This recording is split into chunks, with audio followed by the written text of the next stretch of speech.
Hello, guys, gals, non-binary pals, and waterfowls. It's Big Mike, and I want to welcome you to another episode of Coffee with Big Mike, the series where I sit down for a chat with some rather interesting and amazing people over a nice cup of coffee. And fam, do we have a special show for you today. Joining us today is not only one of my favorite VTubers, but somebody I consider a great friend. Please welcome EC. How are you today, EC?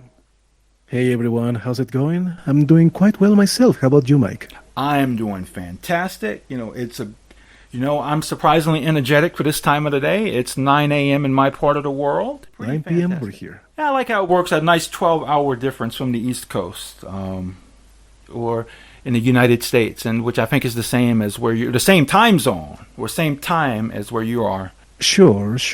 Before we jump into this conversation, I've been asked by one of my fans to let them know what type of coffee I will be drinking over the course of this episode. And so, over today's episode, I will be drinking a nice mixture of two different Robusta coffees from Java Island here in Indonesia. So, Kit Rat, that's for you. Thanks for asking. Awesome. Well, then, if you let me, I would like to tell the audience what kind of drink I'll be having. Oh, sure, go for it. Well, I'm going to have just a nice cup of lemongrass tea. Love that stuff. I do love lemongrass. I've never tried a lemongrass tea, but lemongrass is a very popular cooking ingredient in this part of the world. A lot of rice is cooked with it here, and some traditional drinks are made with it as well. For those of my listeners who may be a bit unfamiliar with you, can you tell us a little bit about yourself? Sure. Well, I'm EC, and that's short for Elchupalabras because that's quite a mouthful. So, who I am? I am a Vtuber that streams over on Twitch at twitch.tv/Elchupalabras, of course. And I focus mostly on content that has to do with languages and words. So what does that mean? Well, it means that I like to read different stories. I like to do translations live on stream. Also karaoke. I focus on trivia and educational content as well. But also, of course, I like to play games and try to talk about the different inspirations behind those games. We just finished Majora's Mask a few weeks ago, and we talked about the trivia behind the game, how different elements of the game were based on real-world lore and history. And, well, it's just one of my favorite games, you know. It's an interesting game, I'd say. I think there's a lot of lore that it took from real world. And one of the things I find that's really interesting about it is that game has in turn inspired real world lore as well. Probably, I'm not sure if you're a fan of creepypasta or not, but I do enjoy the occasional creepypasta, yes. I would say probably the best example of creepypasta would probably be the Binge Round, if I'm not mistaken, came from Majora's Mask. Yes, it was a revolutionary alternate reality game, ARG, for the time. I agree. I have to ask, you talked about languages. So besides English and Spanish, do you know any other languages? Of course, I know how to speak Japanese, and I'm in the process of perfecting my French because it's rather poor right now. And I do know some Chinese here and there, but very, very basic Chinese, if I have to admit that. Oh wow! So would you consider yourself a polyglot? I would, to be completely honest, yes. I think that if I were to be dropped in the middle of Japan, France, or China right now, I would at least be able to ask for the embassy. For the Mexican embassy.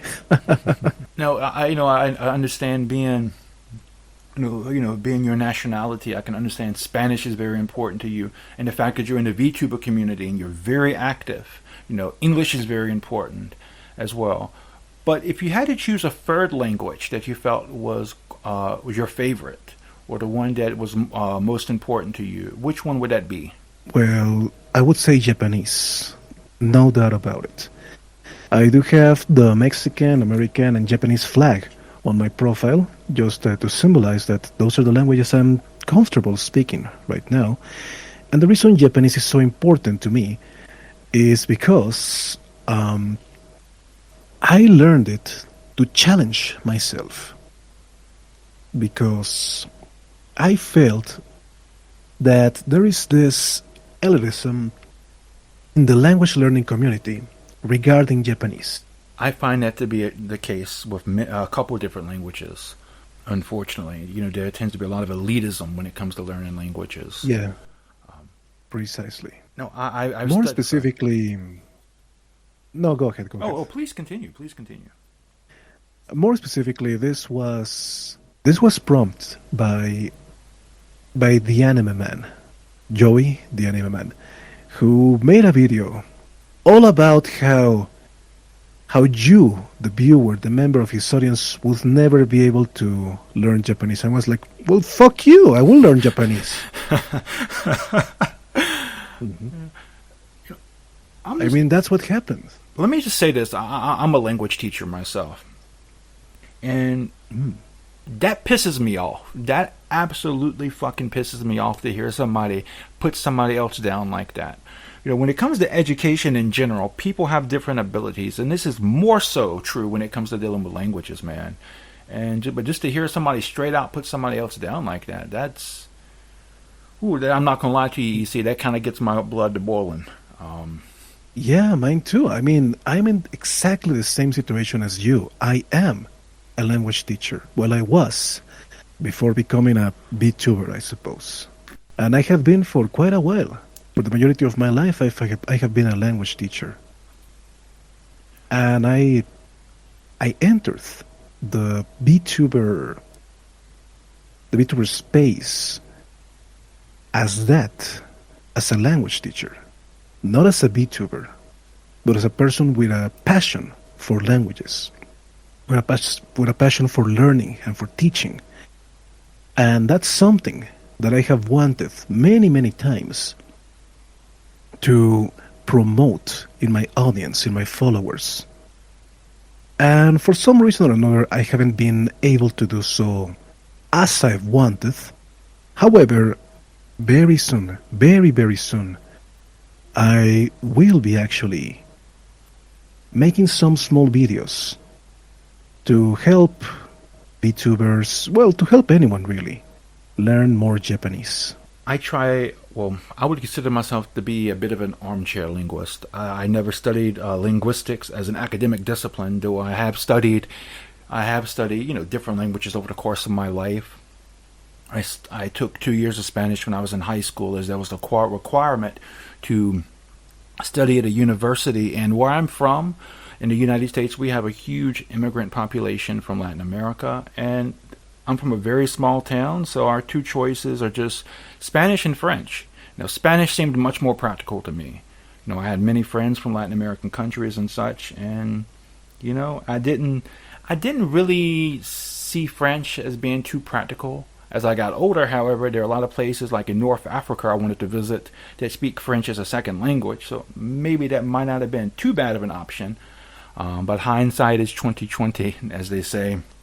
I took a course in Mandarin when I was in university, and I'm not even going to pretend like I know Mandarin, because that was back in 2009, and I struggled heavily through that course. I was good with pinyin, but the actual characters themselves, reading and writing the characters, really was something I really struggled with. I studied ancient Hebrew and ancient Greek to an intermediate level, and currently I'm learning Indonesian, Javanese, and classical Arabic. And classical Arabic is, that's giving me trouble as well. But it's something I see myself. It's something I really like to do because I find it challenging. And I won't say there's an elitism around learning Arabic. But in my part of the world I live in now, knowing Arabic, there's a certain amount of respect that comes to a person who knows Arabic here, because it's considered a very difficult language to learn and to master. But I wanted to ask you, Makes sense. being Yes, that you go know ahead. so many languages and you've studied, do you have any tips you could give anybody out there who may be listening? Well, of course, of course. I wanted to bring that in when you mentioned that recognizing the characters in Chinese and Mandarin Chinese is difficult, because that is one of the biggest obstacles in Japanese too. Of course, the kanji are literally Chinese characters, and for that reason, you have to be very careful on how you learn them. Now, Mike, you and I are, whether we like it or not, from the Western world. You're American, I'm Mexican, so our worldview is influenced by, well, the Latin alphabet, the use of grammatical structures that include things like prepositions and conjugations and things like that. Am I correct? That's correct. Okay. So, when it comes to a language that is almost in a way pictographical, you have to adapt the way that you think. Have you ever heard of James Hasek? I can't say I have, unfortunately. Can you tell me about him? Well, James Hasek is also a language teacher who developed a technique called the Hasek technique. And this technique allows anyone who studies with this technique to memorize and remember the approximate meaning of the Chinese characters, whether they use them for Chinese or Japanese.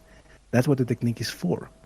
It forces you to separate the characters and view them as small pictures, little elements that you shall be able to use in order to create a story that you can relate to a keyword. And that keyword is that approximate meaning of that kanji or hanzi, depending of the language, of course. Eventually, the stories fade away, but the memory of the keyword remains. And you are able to associate the kanji with the keyword instantly, which brings you a very big advantage when you are trying to actually learn the language. Because now, instead of saying, oh God, these scribbles, what do they mean? You can look at something and say, oh, I remember that one. That one was the picture that I created for daybreak, just to give you an example. So in this context, it's probably something like every daybreak I drink milk. Oh, it's probably going to be something like every morning I drink milk. It reminds me of a lot of using context clues. When you're reading a passage, even in your own language, and you don't know a word you come across, sometimes you can kind of deduce the meaning based on the context around it. That's kind of what that reminds me of, I would say. Yeah, it's similar. But honestly, Chinese was my first the first language I used or I studied that did not use a Latin alphabet. So that was a big challenge for me.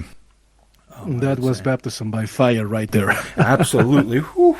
Well, I wanted to read it because I'm really big into studying religious literature. And there are a lot of Chinese classics written, a lot of classic religious literature in China written in Chinese, like the works of Confucius, the Tao Te Ching, the Art of War, for example.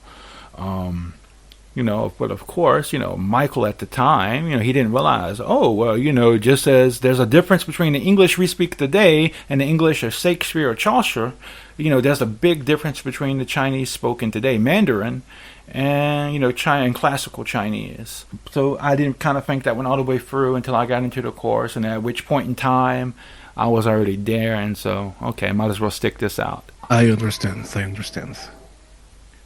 Would it be safe to assume that out of all the types of streams you do, your language streams or your streams in which you talk about knowledge, would they be your favorite? Or is there another favorite type of stream you have? That's a good question. I guess that I really enjoy using my knowledge of languages when it comes to approaching a new language, like I do on Duolingo.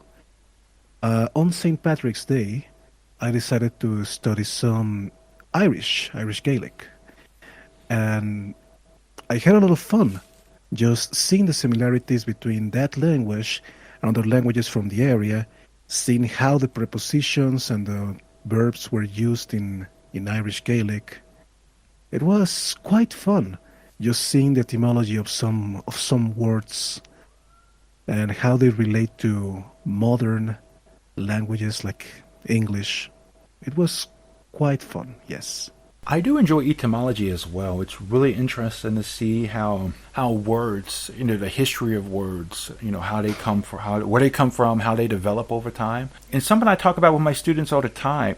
Language is an ever-evolving, ever-changing creature. I like to imagine precisely language is alive, just like you and I are. Mm-hmm. And so, sometimes words and phrases will take on new meanings. Sometimes they'll lose meanings, and sometimes they'll even take on the opposite meaning of what they started with. Mm-hmm. Of course. And one particular issue that kind of I find fascinating is that sometimes a certain phrase will arise out of a certain particular technological or cultural situation. And even after that situation, that context has changed, we'll keep on using it. And I'll give you a great example of this. I was a child in the mid-90s, early to mid-90s. And at that point in time, in the car, if you wanted to open or close your window, there was like a handle and you turned it. We called that rolling the window down and rolling it up. Fast forward to today, most cars have a button or a knob you press and it does it automatically. But we still refer to it as rolling the window up and rolling the window down. I know the meaning. I know the context of that phrase, but I'm wondering, will my daughter understand that? Why we say this phrase, or will her daughter or her children understand that? So it's a very fascinating aspect of language. I'm quite interested in. Now, besides linguistics and studying and your pursuit of knowledge, which I have to give a lot of respect to because that's one of my major hobbies as well, do you have any other hobbies? Well, of course, I do enjoy video games, as mentioned before, and art as well.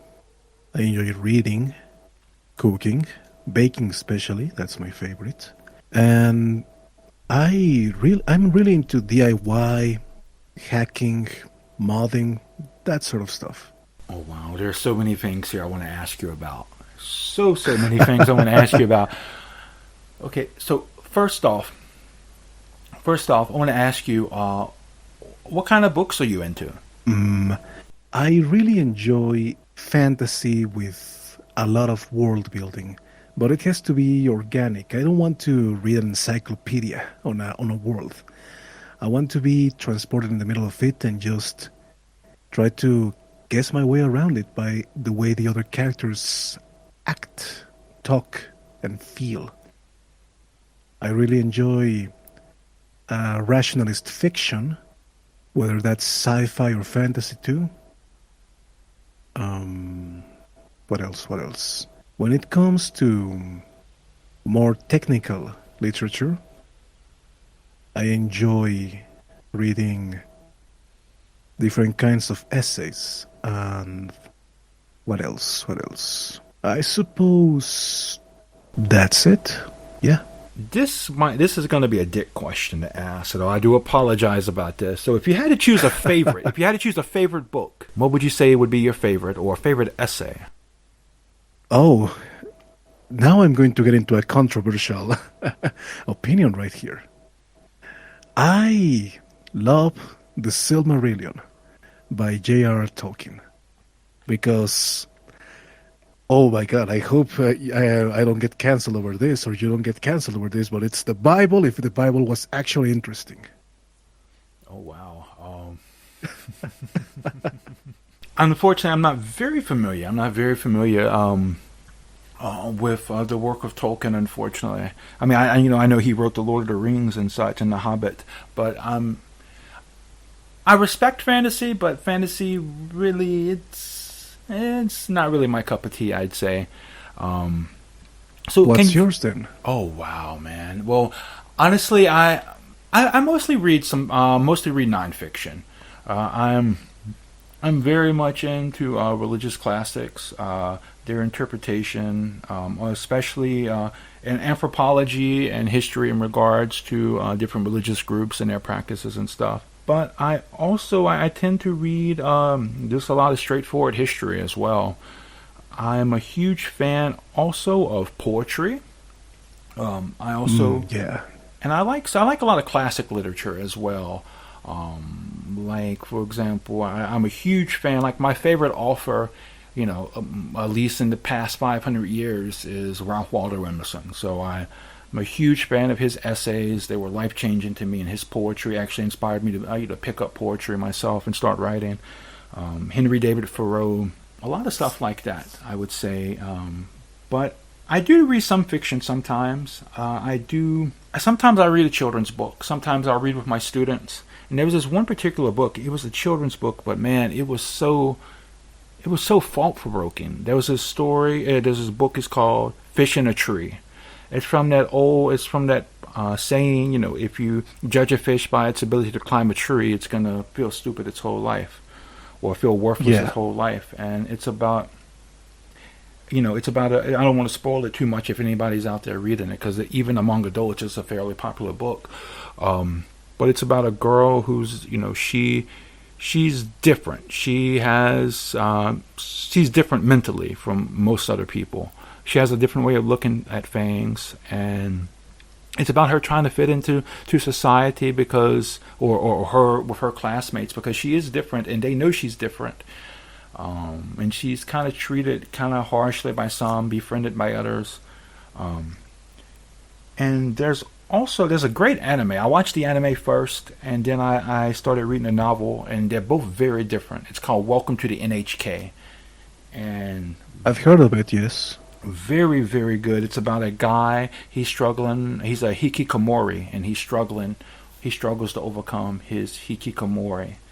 And this, I guess, would be the word. But but I think that's a really interesting. That's quite an interesting description you gave of that book. Now, if you don't mind me asking, what is it about that book that makes it kind of Bible-like? It is literally a holy text. It's just fictional. It is the holy book of the elves, basically, in Tolkien's world. So it describes the creation myth of Arda, of the Middle Earth, and of the different races, and the lineage and the patronage of different gods, deities, angels, what have you. And it talks about the end of the world and how it will be. It's really good. It's really good. I can definitely see. I can definitely see the parallels there. I would say, if I'm not mistaken, and please correct me if I'm wrong, because I do have a lot of friends who are kind of into that, who are really into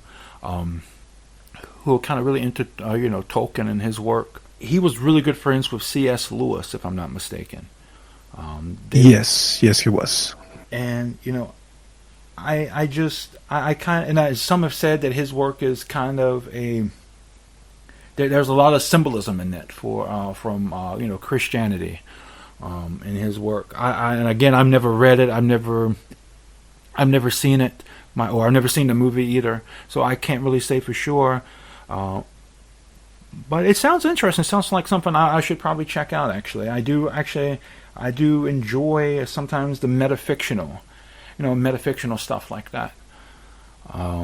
Well, if you enjoy reading holy books, I would highly recommend reading the Silmarillion. And also, if you ever have the chance, try the Popol Vuh, which is the holy book of the Mayans. I see. And I'm sorry, it's called a Purple Rue? No, the Popol Vuh. I will send it to you in the chat so you can check it out Popol later. Vuh. Oh, I've heard of that. I've heard of that. I've never read it, but I heard of that. When I was in university, I had a great opportunity to take a course in Native American religions. Unfortunately, the focus was mostly on Native Americans of the U.S. and I guess Canada. unfortunately. Hmm. Well, I shouldn't say unfortunately, because it's rather interesting as well. But Oh yeah, it's rather very, interesting very as well. interesting. But there's so many rich civilizations in Latin America, or so many rich pre-Columbian civilizations in Latin America with huge stories and very, very very interesting stories, cosmologies and mythologies and such. I was actually coming into this conversation hoping we would kind of talk about stuff like this. I really was. I don't get a chance Awesome. to, because this is kind of what I studied in university, but I don't get a chance to talk about this very often, in my content creation. So it's something I'd like to get more into at some point. But there's later on in the conversation, I want to get more into this, and especially how it ties in with your content creation as well. But we'll get back to that. We'll come back to that, I should say. Now, Sure. You mentioned anime. Do you have any favorite anime that you like? Well, it pains me to say this because it's such an obvious answer, but I love JoJo. I love JoJo's Bizarre Adventure. It's so good. I hate how good it is. I used to see the memes and thought, oh, it's just a meme. It's probably not that good. No, it is that good. It is that good. My favorite anime of all time, it is a very popular anime too. So I kind of get that sentiment too. My favorite anime is Dragon Ball. And Oh man, so you have no idea what Dragon Ball is in Mexico, or maybe you do. But Oh. Dragon Ball is like a religion here. oh yeah, there's Gokuism. There's Gokuism in Mexico, if I'm not mistaken. Mm-hmm. There. Yep. Well, Yep. I was really stunned because a lot of my friends that came from Mexico, they would talk to me about Dragon Ball because in the United States, we for some reason or another we got Dragon Ball Z first, and That's what I've heard. Yeah. only like the first like maybe 40, 50 some episodes, and that's all we had for like 4 or 5 years. But my friends, and at that same time, my friends in Mexico, they say, "Oh man, we got Dragon Ball, we got Dragon Ball Z, we got GT," and they would sometimes if you were lucky, you can go to like a flea market and you could find like tapes, VHS tapes of of recorded episodes from Mexico. It's in Spanish, of course, but Yeah. at that time, this was before the internet was really as big as it is now. Beggars couldn't be choosers, and yeah, I was really, really stoked over that. But as a series, not only is it something I enjoy watching, but it's also had a huge impact on my life. The whole one of the core philosophies in Dragon Ball is that if you work hard and you push yourself, you can overcome anything. And that Precisely. Yeah. and as a middle schooler, that really influenced me, getting involved in sports and athletics, playing American football, wrestling, track and field, and such. So I would probably wouldn't be the person I am today if it wasn't for that series. How so? I probably wouldn't have started playing football, American football. And I feel like I learned a lot of important life lessons from American football. I had this one coach, unfortunately he's dead now, but he used to tell our team, he used to say, football is a game that'll teach you a lot about life. It'll teach you how to bounce back from adversity. It'll teach you to pick yourself up when you get knocked down and to keep going, even if only to get knocked down again.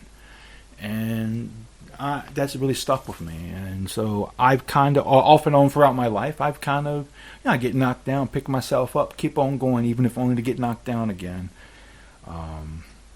So I wouldn't say it's, directly maybe it had an influence on me, but it's kind of like, okay, because of this, I did this, and, so indirectly I would say, but still.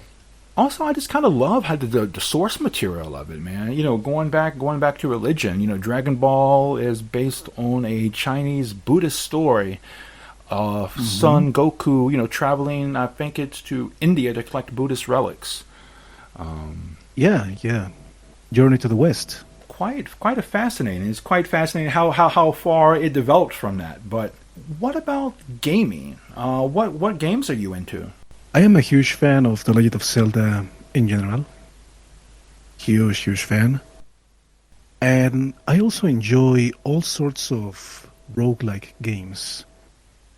The Binding of Isaac, Rogue Legacy, Crypt of the Necrodancer, 20XX, and recently, a good friend of mine recommended I try the Legends of Runeterra card game roguelike mode. And I was like, sure, I'll give it a go. Haven't done it yet because I have run out of hard drive space, but I do have a new hard drive waiting to be installed in my computer.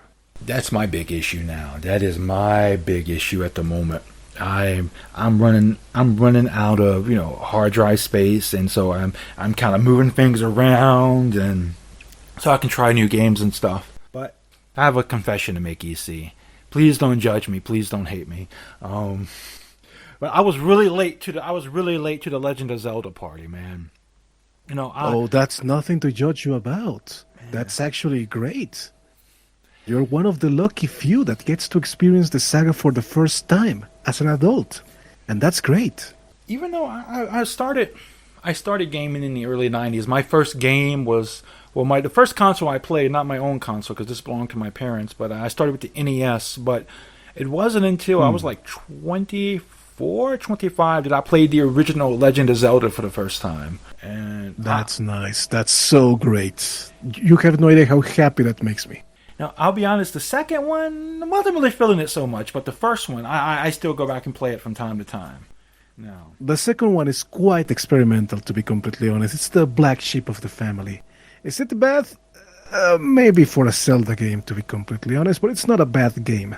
And I try not to be too hard. I try not to be too hard on that because I don't want people or creators to get the idea that it's wrong to experiment, because it definitely isn't. Sometimes it's going to work, sometimes it's not. So I try to appreciate it. But as a game itself, like if it hadn't been a Zelda game, I think it'd probably been a bit better. And sometimes it's kind of a name is kind of a curse, so that makes sense. I'll give you an example of this to kind of illustrate my point. And are you familiar with the Home Alone movies? Sure. Now, Home Alone 1, Home Alone 2, okay, they're for what they are, they're good movies, for what they are. Sure, of course, sure. It's not Gone with the Wind or anything like that, but it's for what it is. It's a good movie.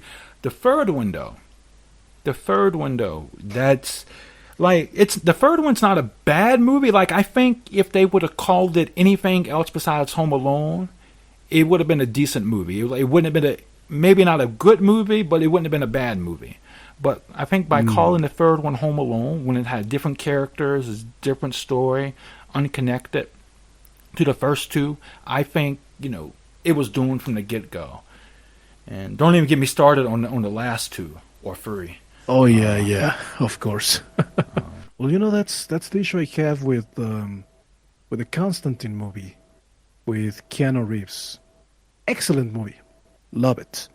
Has nothing to do with John Constantine from the comic books. If they had called it something else, like, I don't know, Billy the Demon Hunter, it would have been a cult classic. But no, they had to go with a comic book title and get basically just surface level themes from the comic book. I wonder, because if I recall correctly, that movie's from the mid 2000s. I remember watching that movie. Sure it is. When I was in university. I remember if they would remake that movie, would it be so much better now? Because, now we're in the era of comic book movies, Marvel, DC, or put out some pretty big movies on a fairly regular basis. And so we as a culture, as a cinema culture, we tend to take comic books much more seriously than we did back in the past. I would say no. And I would just say that because John Constantine Hellblazer is a DC Comics property. And DC Comics is still kind of scared of fun. They still want to be nitty-gritty and serious and grounded in reality. And I don't think if the movie were to be remade, it would have been more accurate to the comic book. If you want an accurate version of Constantine, well, there was a great series that was cancelled just a few years ago. I think it aired on Sci-Fi. I'm not quite sure. But yeah, it was John Constantine, and it was perfect. Oh, wow. Actually, I had no idea about that. I had no idea they had actually made a series. It was quite good, and it tied into the whole CW superhero universe quite nicely, along with the Flash, Lucifer, Arrow, that stuff. The Arrowverse, I think they call it. Now, speaking of series, now you and I, we have a really big common interest in a series. And I've been waiting to talk about this because I just dipped my toes into reviewing media because I've been kind of a little nervous about it. I just recently released a video of reviewing the new Beavis and Butthead movie, so that was really my first foray into talking about media as a content creator on YouTube. So I've been kind of nervous because of the whole copyright system. So I haven't been able, or I haven't talked about, series or movies too much. So I'm really excited to discuss this with you. And the series you and we have in common, for those listening, is Better Call Saul. Yes, indeed. Absolutely love it. I want to ask, how did you get into that series? Well, coming over from Breaking Bad, and just made sense to see where Saul Goodman came from, I suppose. I ask because, there are a lot of people who watch Better Call Saul that have never seen Breaking Bad. Really? And the really cool thing about it is that, I love Breaking Bad. I saw Breaking Bad before this myself, but the thing about the show is that you actually, it can stand on its own. Of course, it's completely standalone. You don't need the Breaking Bad references, to be completely honest. So I tell people, having watched Breaking Bad will add to your experience, but not having watched it will not take away from it, I would say. And so some people do, or there are a decent number of people that have watched Better Call Saul, but not have watched Breaking Bad. So that's kind of how I got into it myself. I watched Breaking Bad first. I love Saul's character because you have this super serious world in Breaking Bad, and then you have this guy. He's just like the comic relief, and I love comedy. I really, really love comedy. And probably the most memorable scene for me from Breaking Bad was that scene where he's sitting in the car talking to Walter White, where they're looking for a place to do money laundering. He's talking about how he convinced that woman to sleep with him because he was able to convince her that he was Kevin Costner. And that, for me, just kind of sold it to me. Because just the look on Walter's face as he's telling that story, Walter's just like, the fuck you talking about? Yeah. And that's a great scene right there. So that's kind of what got me into it. But as I got to watching Better Call Saul, I like how his character is much more complex, than it is. And sometimes I don't like that. Sometimes I don't like when they change the characters. When a character gets his own series and they change the character, like there's this anime I loved called The Melancholy of Haruhi Suzumiya. And there's a side character, she's kind of my waifu, one of my waifus. Her name, Yuki Nagato. She's pretty much an AI. She's great. I love her. She's lovable, but she's really unique, but she got her own spin-off. And did she now? Yeah, I think it's called The Disappearance of Yuki Nagato, if I'm not mistaken. They changed. Like, I don't know if you ever saw the movie. I don't know if you ever saw the Melancholy of Suzumiya movie, where the I did not. I liked the series. However, it became harder and harder for me to watch them in Mexico while I was in high school, I think. And I just had to drop it. And I haven't picked it up.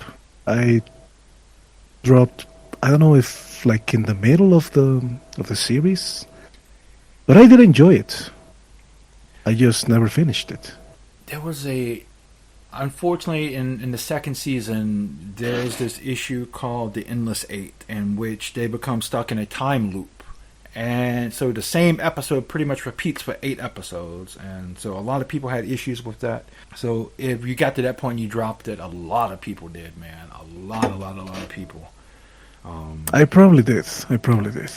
But anyway, so that's kind of why I was a little skeptical at first, because I didn't like how they changed Yuki's character, and I usually don't like how they change a character's character when they get a spinoff sometimes. But I understand why they have to do that, because such a 1D character can't carry a show. But I was really surprised that they were able to pull it off so well with Saul, well, Jimmy in Better Call Saul. Who is your favorite character in the Breaking Bad-verse, you think? Oh, wow. You're putting me on the spot right here.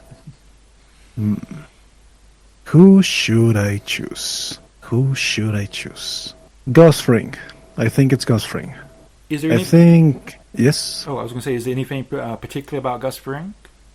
I like the idea of this calm, collected, happy businessman who is actually just doing all of this illegal, awful, horrible shit, and behind him being completely cold, being just completely logical, devoid of any emotion other than just hate and contempt for the people that he works with, and creating this drug empire out of that resentment, basically. So good. What I like about his character is that to a certain extent, maybe you could say that Gus Fring is a bit like all of us. We all have our own parts of ourselves we don't like to show other people. Maybe it's because of fear of judgment.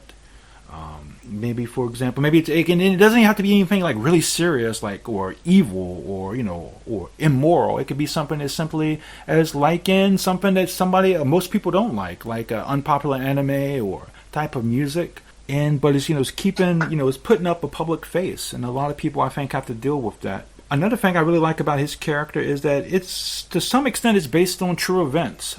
I forget the name, but in the universe, he's supposedly, he's connected to a Chilean dictator's regime. I can't recall the guy, the dictator, and apparently that dictator was very much a real person in the real world. So I always love it when shows... The only name that comes to mind is Augusto Pinochet. That might be it. But I don't remember that part. I don't think it's explicitly mentioned, but I think it's something that's kind of hinted at. Like if you recall the scene, where Gus and Max, I think his name is Gus and Max, they're at the cartel at Don Eladio's place, and Don Eladio murders Max in front of him, and he tells Gus, I would do the same thing to you, but I know who you are. And but you remember, this isn't you're not in South America anymore. You're in Mexico now, to a certain extent. So I'm not sure if it's ever explicitly mentioned. I'll have to go back and rewatch it, because honestly, I've only watched Better Call Saul and Breaking Bad one time. I'm waiting for the series to end, and before I do one. Me too. Now, I just want to, before I ask this next question, I just want to give a warning to my audience. If you love Better Call Saul, this next question is probably going to be full of spoilers. If you haven't watched season 6 yet, you might want to skip to the next part of the video, and I will put timestamps below in the description if you would like to skip ahead. So this is your last chance before we start talking about season 6 to skip ahead. So far, what have your thoughts been on season 6, EC? I love it. I think it's closing all the loose ends, creating this neat little package so it can connect directly to Breaking Bad. And they're doing it in a very nice, poetic way. I love it. The first 3 episodes just absolutely blew my mind. I love Nacho Varga's character. Like, he's such a conflicted individual. Like, he reminds me. He reminds me of so many people I know in real life, man. Like, so many people who get into such things and they don't realize exactly what they're getting into until it's too late and they can't get out. And it's... He has a very realistic portrayal of that kind of person, yes. I agree. One thing that really surprised me was just how soon they wrapped that whole storyline up. You know, I was expecting the Nacho Varga, I was expecting that storyline to continue on at least until, towards the end of the season. So I was really surprised. On the one hand, I was really surprised to see it end so quickly. But on the other hand, I was like, well, if this ended so fast, this is such a roller coaster so far. This is such a roller coaster ride so far. What's the rest of the season going to be like? And holy hell, fam! The season. Episode 7 of season 6. Man, I'm not one who usually yells when I watch TV. I'm not one who usually screams at the TV. But man, that episode had me yelling "what the fuck," but what the fuck in a good way at my TV. I'm surprised my wife didn't ask me what the hell was wrong with me. But such an amazing. So now we have, I think there was 4 or 5 original characters left in Better Call Saul. From Better Call Saul that aren't in Breaking Bad. And so far, we've got the fates of 3. Yeah. And so I'm ready to see what's going to happen to Kim now. But I just want to ask you one more question. Who knows? Yeah, go ahead. Before we move on, what do you think about the depiction of Mexican culture in Better Call Saul and Breaking Bad? Do you think it's accurate? Do you think it's respectful? What are your thoughts on that? Oh no, not at all. It's neither accurate nor respectful, but I love it in a way. It's a great story. So if it happens to be set in Mexico, well, that's that, I suppose. But the way I present myself, yes. Oh, I'm sorry. Please continue. The way I present myself is with the image of Mexico that I want to present to the world. That's what's behind my Vtuber design. That's why I wear the skull to resemble the sugar skulls of the Day of the Dead or the paintings of Jose Guadalupe Posada. And that's why I wear the mariachi suit with the Mesoamerican themes around it. Because throughout the 20th century, 21st century, Mexico, in American media, I should say, is usually depicted as just a crime-ridden place full of drugs and corruption, where you will die if you look at the wrong person the wrong way. And that's kind of bad, That's not what Mexico is all about. Is it a part of Mexico? Yes, of course. I'm not going to lie. It is part of it. However, is it all it has to offer? No, not really. That's kind of how I see things. Every place kind of has, every country has its own, good places and bad places. There are places even in my hometown in the United States, and my hometown's not a very big place at all, just about 15,000 people.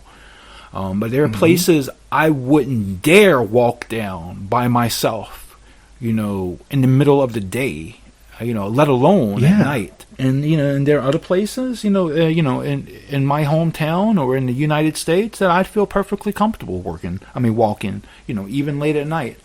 So I try to tell people, don't be afraid to go out there, don't be afraid to explore new places, because every country has its, good places and its bad places. I was particularly curious about that. There was this one point I would say, I think, I think that there are some places, in the other places and other places in the world, like for example in Brazil, for example, I have a lot of friends in Brazil.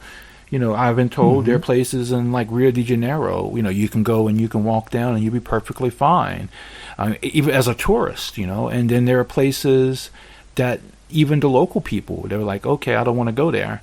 And that's just a part of life. You're going to find good people and bad people everywhere you go. But one thing I've learned, EC, after studying very many different religions and cultures and befriending so many people, is that no one person, no nationality, no religious group, no orientation has a monopoly on either assholes or good people.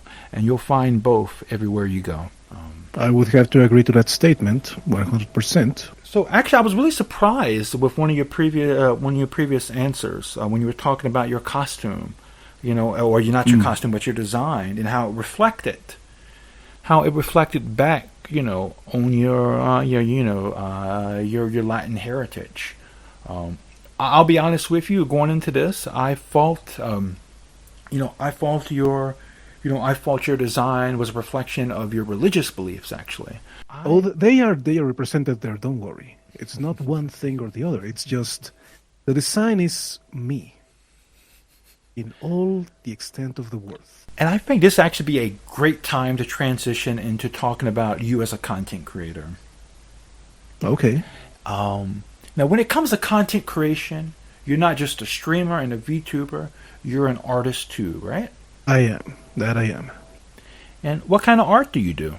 Well, I usually try to do the art that no one really pays that much attention to.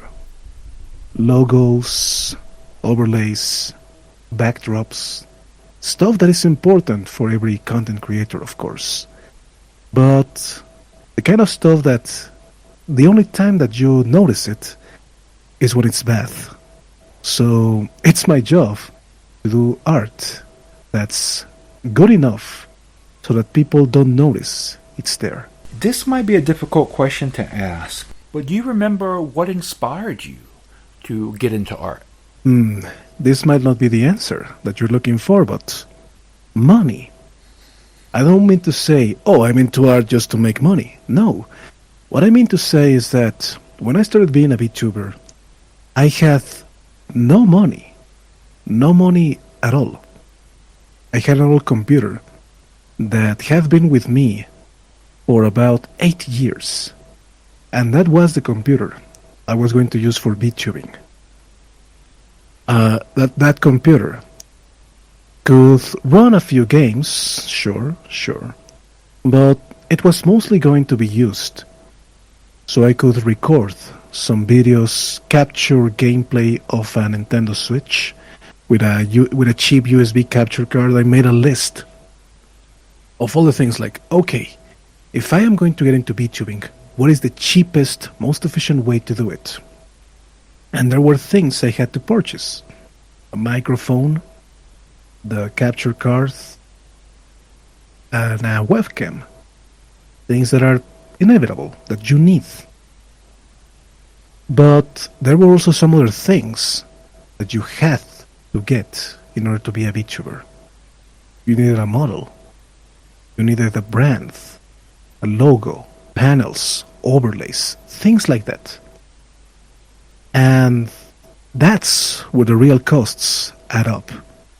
Because, technology, it's not that expensive in Mexico, to be completely honest. You just have to know where to buy it. My webcam was like, I don't know, $20. My capture card was like $5. So yeah, there are ways to get cheap technology in Mexico. But art is expensive everywhere. So I have nowhere else to look but myself. So I had to start making art from basically scratch. And I say that because I do know some things about art. Not many, but some. But not traditional art or digital art, but vector art. You see, when I was about, I want to say 15 years old, I worked that made scenery urns, for funerals and stuff like that. I see. And that company used machines, CAD/CAM machines, they are called, computer-aided design, computer-aided manufacturing, which basically took a vector template from a program called Corel Draw, and transformed it into instructions for the machine to cut pieces of wood for the actual pieces of the urn to be assembled. So that's where I learned how to draw with vectors. And you might think that sounds a little bit too technical, but if you've ever seen a Flash cartoon, Flash is in a way also a vector drawing program. It is used for animation mostly, but it's the same principles. So I just had to take what I knew about making vectors from working in that company, try to analyze Flash-based cartoons like My Little Pony, and see how vectors were used in those cartoons to make characters, to make logos, to make backdrops. There are no overlays in My Little Pony, of course, but other than that, I just had to study and create something I was comfortable with. Eventually, people started noticing my work, and they started asking me, "Hey, do you have commissions open? Do you do commissions?"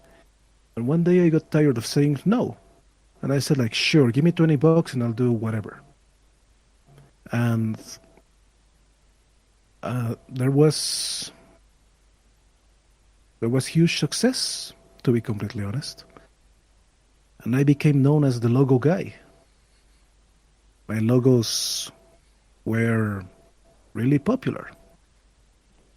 My overlays became popular too. The backdrops, not so much nowadays. Maybe they are too expensive. But I have to say, I have had a lot of success being an artist, more than being a VTuber. I do have to admit, man, I absolutely love your logos. You have some fantastic logos, and I've always been impressed by your work. Well, thank you. Thank you very much. You're very welcome, man. You're very, very, very welcome. And I try my best to be as supportive of my artist friends as possible.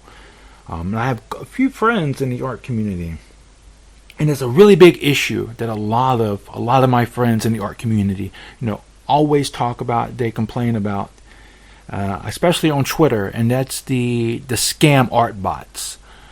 Yes. So, as an artist yourself, how do you feel like these scam art bots have impacted your work and your ability to make money and such? They have, not gonna lie. Sometimes a friend will come to me after falling scam bot, and I have made posts about it, how to identify them and how to avoid them. For example, one of the things that I use to stop the keywords from triggering those bots is that instead of saying, "Oh, here's my newest logo for Sencha Sprangfeld," for example, instead of writing logo LOGO, I will write logo with a capital I instead of a lowercase l. And that way it says yogo, but to a person reading Twitter, it still says logo. But to a bot, it doesn't. I have to say that is very ingenious. Actually, that is very ingenious. You know, I've seen some people. You know, they replace like the O with a zero, for example. But that's damn. That's pretty damn ingenious, man. You know, these bots. I'm not gonna lie to you. They piss me off, man. Back in November, I had one to try to take advantage of me.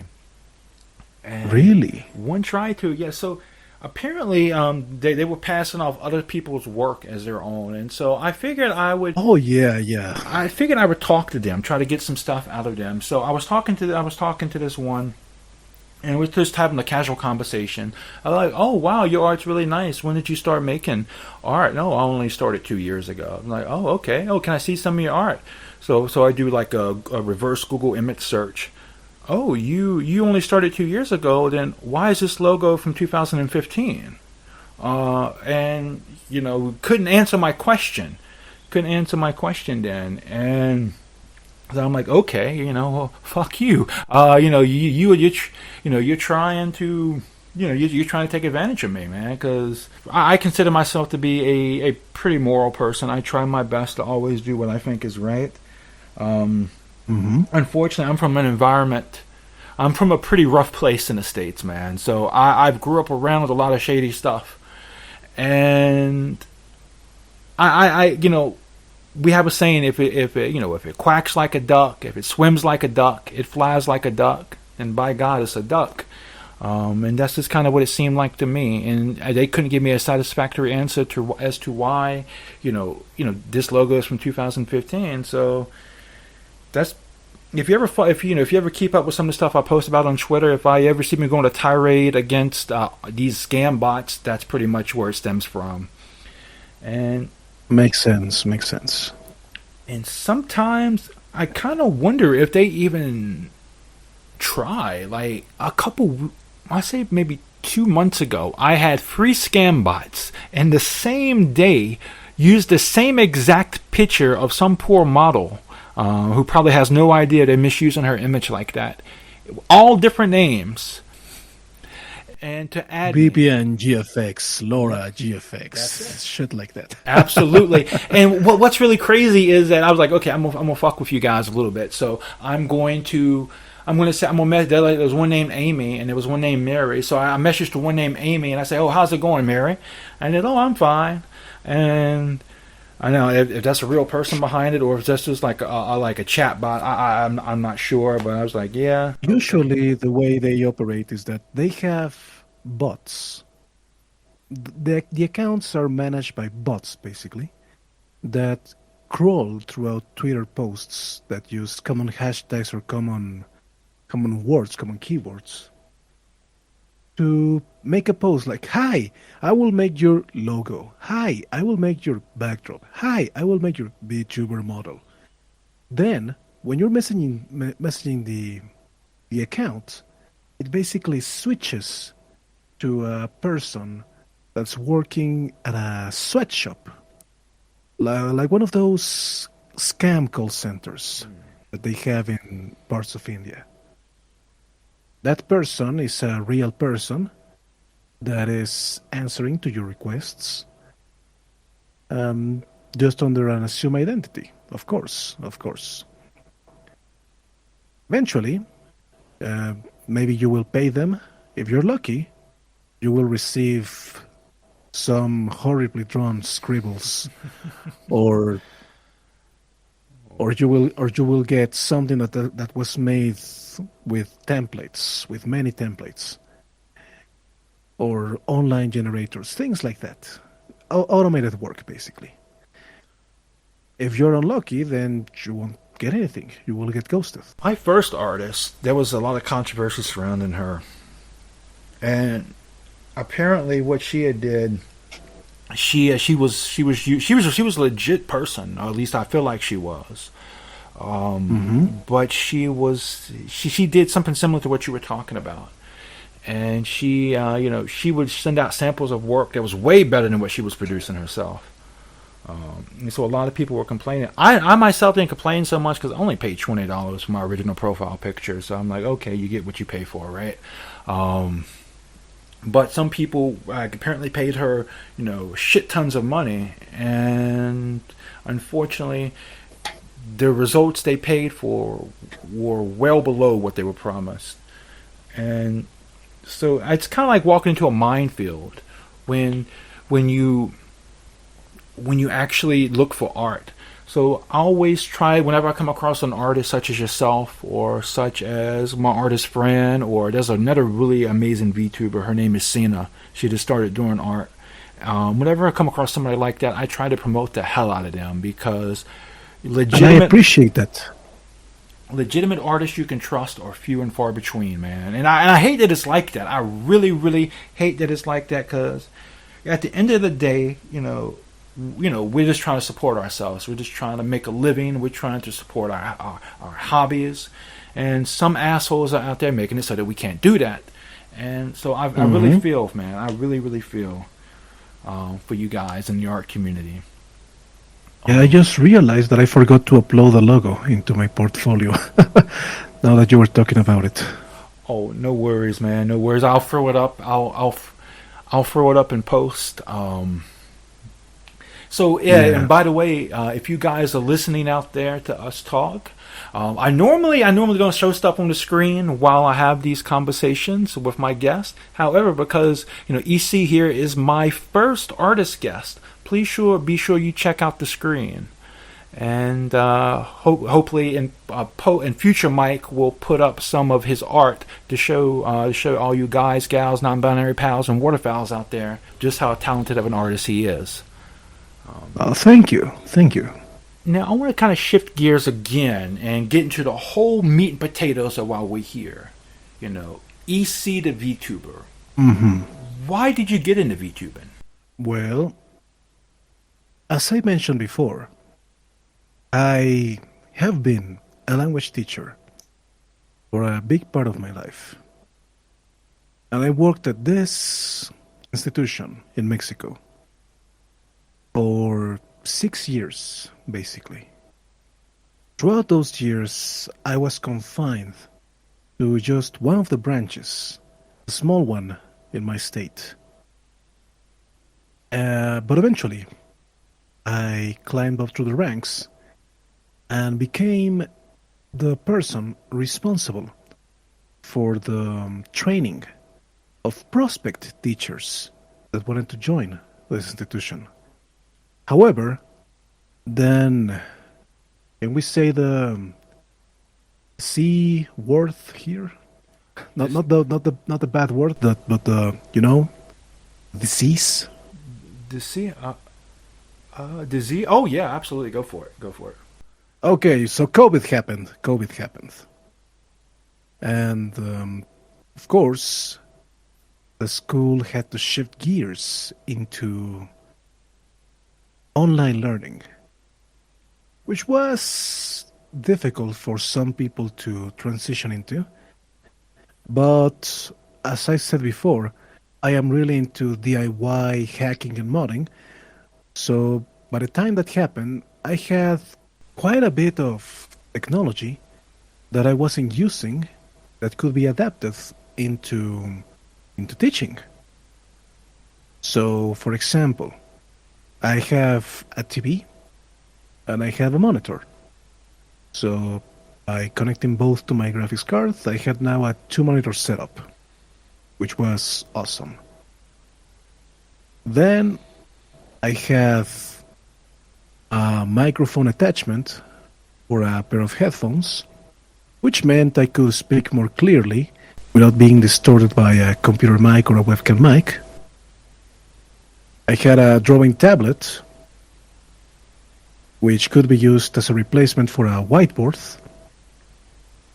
and all different kinds of bits and pieces that I put together to create the closest I could get to an actual classroom for the students who were learning from their own homes. Eventually I realized, well, shit, I kind of have been working as a professional streamer for, 2 years now. I should do it on my own.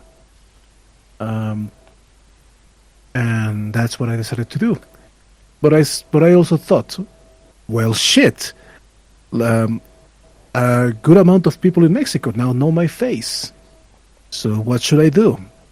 Oh, well, I guess streaming is out, but maybe I can make a YouTube channel. And I would use a reactive PNG like many YouTubers do. They have their rant sonas, basically. And eventually, well, not eventually, I knew about Kisuna Ai. We all knew about Kisuna Ai. But I never thought of the concept of a VTuber when I saw Kisuna Ai. I thought, oh, that's the YouTuber that uses a 3D avatar. That's neat. It wasn't until I met, well, not met, but I saw Pikami that I realized, oh, this is actually a thing that people do.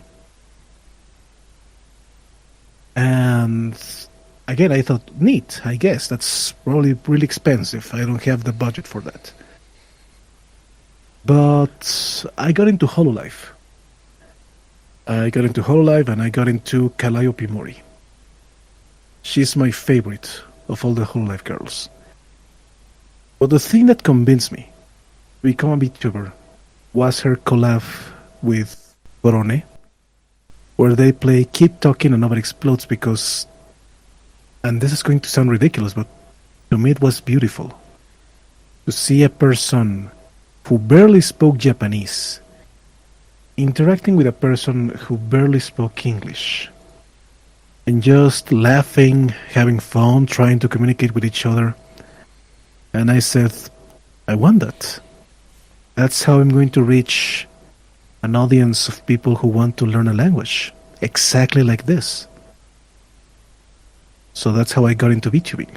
I don't know if you heard me. I don't know if you heard me laugh a little bit while you were saying that, and the reason behind that is because I had almost a very similar experience with you, man. A very similar train of thought as well that you had.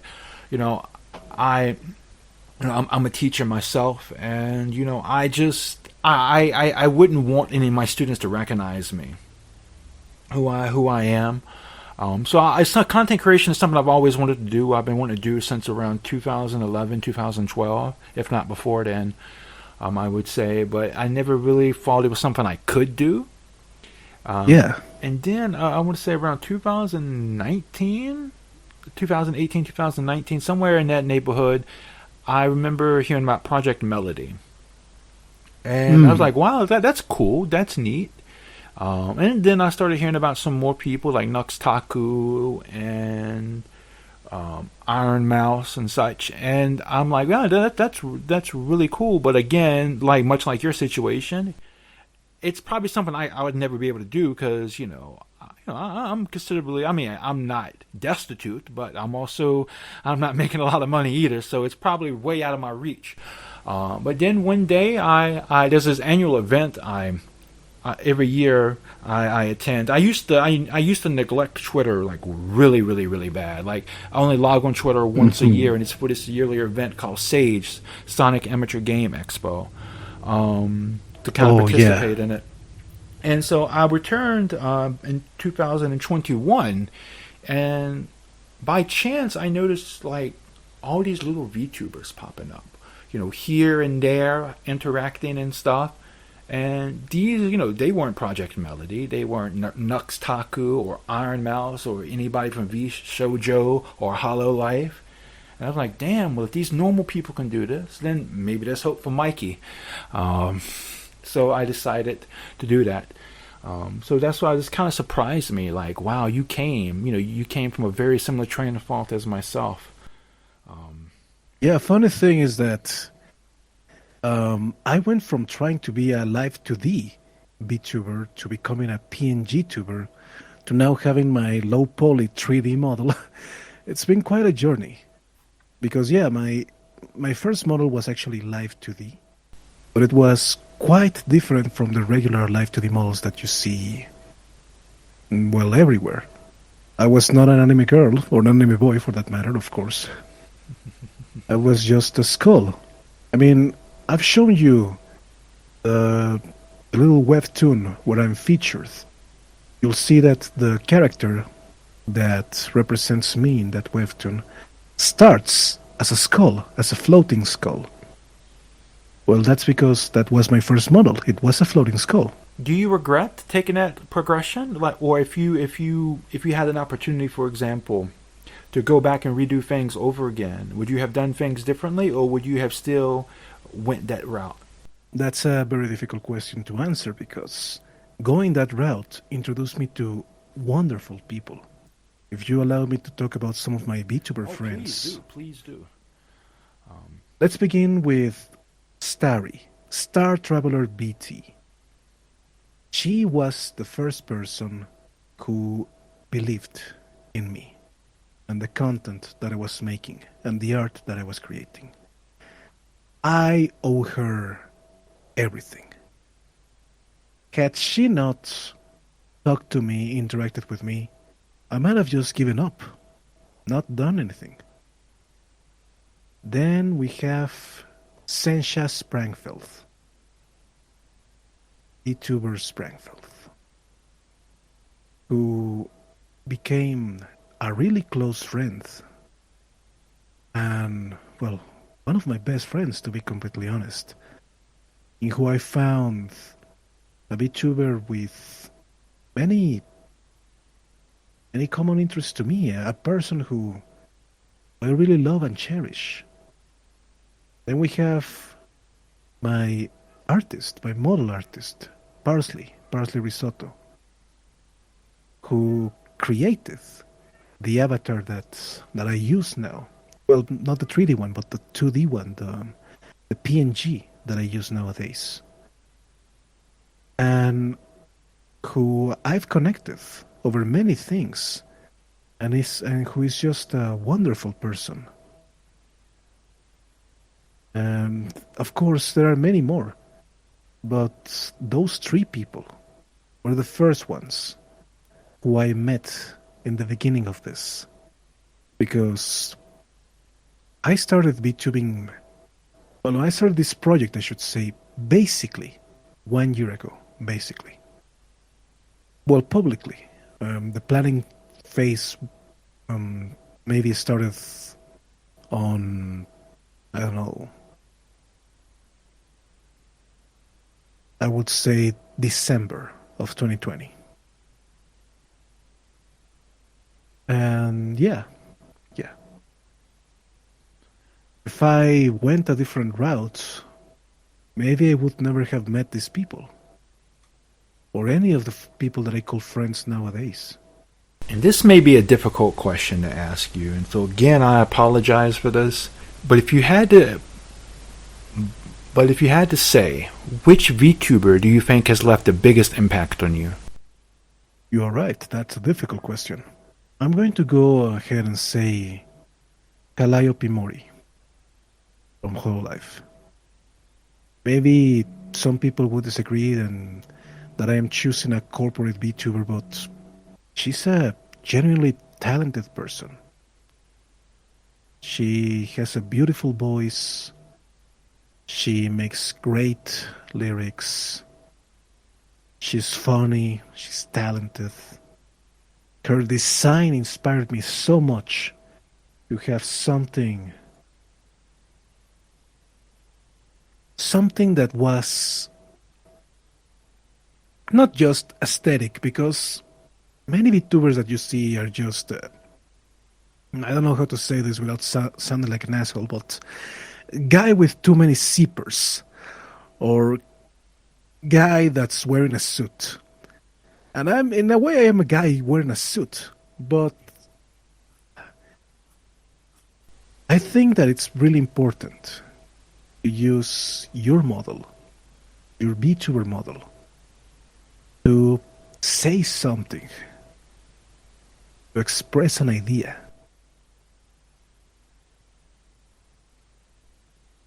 And that's what I saw with Calliope Mori. Now, she doesn't see her own model that way. She has talked about it several times. But you know, that of the author and whatnot. I'm pretty much into the whole substance over form thing. And that's why I'm a huge supporter of the PNG community, the PNG tuber community. Sometimes they take a lot of shit because their models they don't look as good as the live 2D.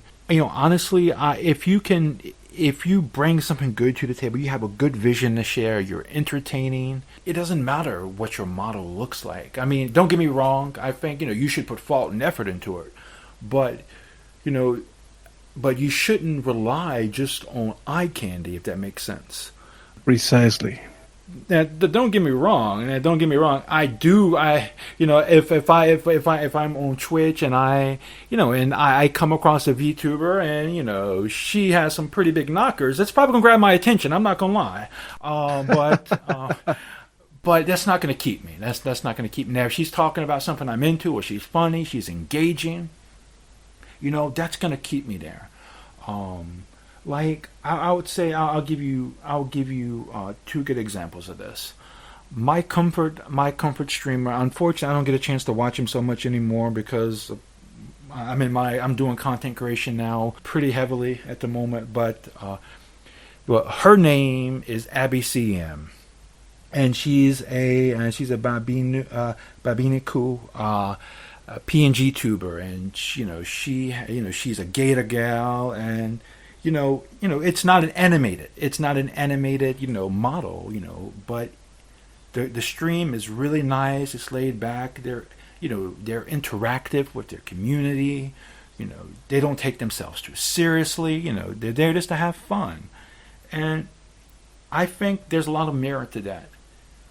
Also, another big community that sometimes gets shitted on is the V-Roid community. Yeah. And another one of my favorite VTubers, her name is Black Chai Senpai, and she is absolutely fantastic. But and she spent a lot of time on her V-Roid model, and it definitely shows. It looks good, but she's not just a sexy model. There's a lot of substance to her content. She talks about a lot of literature. She talks, and she puts a lot of, passion into what she's doing, and that passion is something that's really big as well. That's going to capture people's attention. So I do think there's a lot of. I've always been more of a substance over form type of person myself. There's an old saying, what's a pretty plate with nothing on it. Back to the heart of the matter. Back to the heart of the matter. To the man, the myth, the legend, EC. People approach VTubing differently. Some people play a character, other people are just themselves. Now, based on our conversation, what I've in our interactions beforehand, I think that maybe you're not so much of a character, but you're just yourself. You are the true blue EC. So the EC we see as the public, that's who EC is behind closed doors. Is that a accurate assumption? It is absolutely 100% accurate, yes. I do not play a character. I think the only difference between EC and the person behind EC, if you want to call it that way, is that I don't have long, flowing white hair. Sorry to disappoint you, but I don't. Man, I was hoping to take a picture with you with that long, flowing white hair, but guess now I'm going to have to cancel my trip to Mexico. Unfortunately. Oh, that's so sad. That's so sad. But I guess you'd probably be equally as disappointed as I'm not a goose that wears a batik shirt. You're not? This interview's sober. I'm out of here. But yeah, I try to build myself as the same way. I try to be true blue to myself, with the exception of the whole goose thing, in which that was a much later thing as a result of me joining the bird cult. But I try to be who I am. So the Mike you see online is the Mike you're going to see, in person. Now I will say I am a bit more toned down on online than I am in person. I would say I do have to filter myself a little bit. I am a huge fan of lewd comedy. I'm the type of guy who you can have a very in-depth conversation with about theology, about culture, and then a split second later, I would make a very lewd joke. Probably that's what she said joke. Like, have you ever thought about? Have you ever thought about the problem of evil? Oh yeah, that's something that's it's very hard. That's what she said. That's something I would probably say. But this is kind of the person I am. But I know a lot of people aren't really. I have to be kind of careful because sometimes I don't want to push people away. I know sometimes there's a time and place for everything and everything in proportion. I try not to be too much, I would say. So I am a little bit more toned down and online than I am in person. Back to you and your VTube and and your real life stuff. There's an association between your persona and Elchupacabra, a figure from Latin American folklore. And what exactly is the relationship between the two? And can you tell our listeners a bit about the Elchupacabra? Well, begin with the association that I have with El Chupacabra, or as we call it in Latin America, El Chupacabras, and with an S at the end, is just wordplay. That's the real extent of the association. When I was deciding a name for my online persona, I wanted something that was cool and unique, and that was a pun or that rhymed with something, I don't know, just some sort of wordplay. And eventually, I landed on the concept of Elchupalabras, which, of course, takes inspiration from Elchupacabras, just changing a letter, the C for an L, but that changes the meaning, because Elchupacabras is a mythical cryptid that sucks the blood of livestock. Goats, of course, being cabra in Spanish, would make this monster the goat sucker. Whereas I, as Elchupalabras, would become the worth sucker. Because the word for worth in Spanish is palabra. So by becoming Elchupalabras, I am the one that sucks words. A sucker for words, basically. I can see how that fits in with your persona, the fact that you love knowledge, you love reading, you love language, man. It's so many layers it works with. There's absolutely so many layers it works with, I would say. Yeah. And there's even one secret layer, which it works with in Japanese. If you look at my Twitter profile, under my logo, you would see some katakana text in Japanese. Now, if you read it carefully, it just says Elchupalabras in katakana. However, if you get creative with the way you read it, it actually says Vtuber, love less. Oh wow. So you heard it here first, folks. If you're looking for an Easter egg, our favorite VTuber, be sure to go back and look at this. Look at his logo. Look at my overlay if you want Easter eggs and my backdrop. It's everything that I do for myself is full of Easter eggs. For my clients, only if they want. But if they let me, you better believe I will fill it with Easter eggs. I like that. I like that. I don't want to get too sidetracked because we've already talked about your art and stuff, man. But I just have to ask, because you just brought this up. If you're given a client, do you prefer for your client to tell you every single thing they want, or do you prefer, okay, this is like a general idea, surprise me type of situation? I can work with both. There are advantages and disadvantages to working with either, and I can work with both. But what I want is for my client to be part of the process. I don't like it when artists just basically ignore you, and then they, bam, dump you with a finished product. So I don't do that to my clients. Every time I make a big update or an improvement, or I add a new element, I try to just send them a preview. Tell them, hey, how do you feel about this? Do you like this? Should I move that? What would you want here? And maybe some people find that annoying, and maybe some people just want me to deliver them the finished product. But I'd rather they tell me that than me keeping them in the darkness.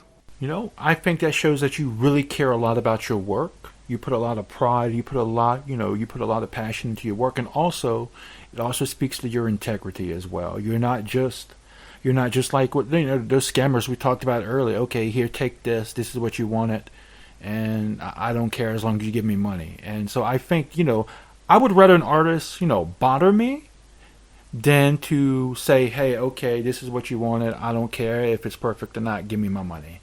So I think that's much more. Your methodology is much more respectable. Well, thank you. Oh, you're very welcome, man. Absolutely, and I hope I'm not making you feel uncomfortable talking about this stuff, man. Because no, it's fine. It's fine. Some people sometimes feel uncomfortable when it comes to marketing themselves or plugging themselves, man. And I was just having a discussion about this the other day. You have to feel comfortable, in our community. Well, promoting yourself. You have to be there. Exactly. Exactly. Before we got into this, we were getting more into who you are and stuff. So I want to turn back to that. And of course, now in real life, you are a Satanist, correct? I identify as a Satanist, yes, but only when people ask me for my religion. When people don't, I'm just an edgy atheist. But the moment that they have to know, then I say I'm a Satanist.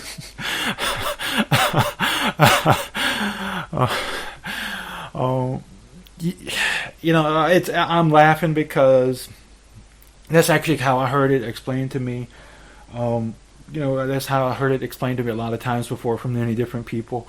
But the reason why I was bringing this up is because I wanted to ask you've incorporated some aspects of this into your design, and I wanted to know if you could explain a little bit about some of the significance of some of these aspects in regards to your beliefs. Well, as a Satanist, I believe that many of the stories that we have been taught from the Bible have been used, corrupted and twisted by people in positions of power to keep the oppressed and the weak.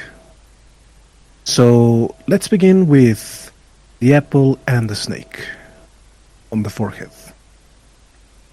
Now, what that represents to me is Lilith, the mythological first wife of Adam. Now, the reason I admire Lilith so much is because she was made as an equal to Adam from dirt as well. She was also the figure that was demonized as the snake in the Garden of Eden. But keep in mind that the fruit of paradise, the fruit from the tree of knowledge of good and evil, it would make Adam and Eve eventually equal to God. So when I see Lilith offering the apple to Eve, what I see, and this might sound a little bit strange, I see it as a symbol of being an ally, a symbol of feminism. Don't let God make you subservient to Adam. Become my sister, Eve. That's how I feel about it. Of course, it also represents the knowledge of good and evil, which I think is also tied to concepts of free will, for example. And that's why I have incorporated that into my design. Other things that I have incorporated are principles of sacred geometry, but I have them there as a way to show that a symbol is just the meaning that you assign to it. So the many-pointed star behind my avatar is just that. It doesn't have any special meaning. But I could maybe say, oh, the 12 points represent the 12 apostles of Jesus Christ, and as you can see, there's a cross in the middle. I could make something up. But that's just the meaning that you are assigning to that symbol at that moment. Another important element, of course, would be the little green diamonds that appear under the eyes. Those are actually not based on Satanism. Those are from Mesoamerican mythology. But they represent the eras of the world before it was created with the current era. That's that, I guess. My previous model had a crescent moon that again represented the divine femininity of the universe, the goddess Ishtar, more specifically. But that part is gone. It's going to make a comeback when I debut my Live 2D model. But for this PNG, it's gone. That was actually really surprising, That was actually a really surprising explanation. I wasn't expecting to hear the interpretation of your interpretation of the apple and the snake to be Lilith. I was actually expecting something a bit different, actually. We were talking earlier about, you made a post, I think, last night or yesterday. Time zones are crazy, man. But anyway, we're talking about Gnosticism, and in some strains of Gnostic thought, and it's really hard to generalize because Gnosticism is just an umbrella term for many diverse groups.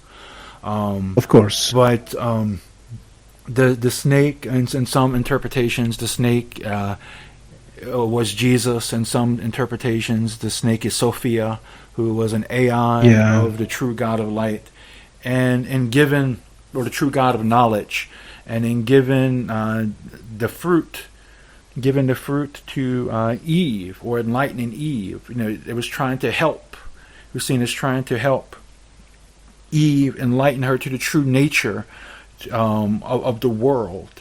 And so, and in that mythology, or in that cosmology, Gnostics, or many Gnostics, believe that the soul contained a spark of divine light from the true God of light, and by bringing forth that knowledge, they would essentially be equals, or be like God. Precisely. So that's kind of what I thought you were going for. But I was really surprised to hear about Lilith. Lilith is actually a really, really interesting story.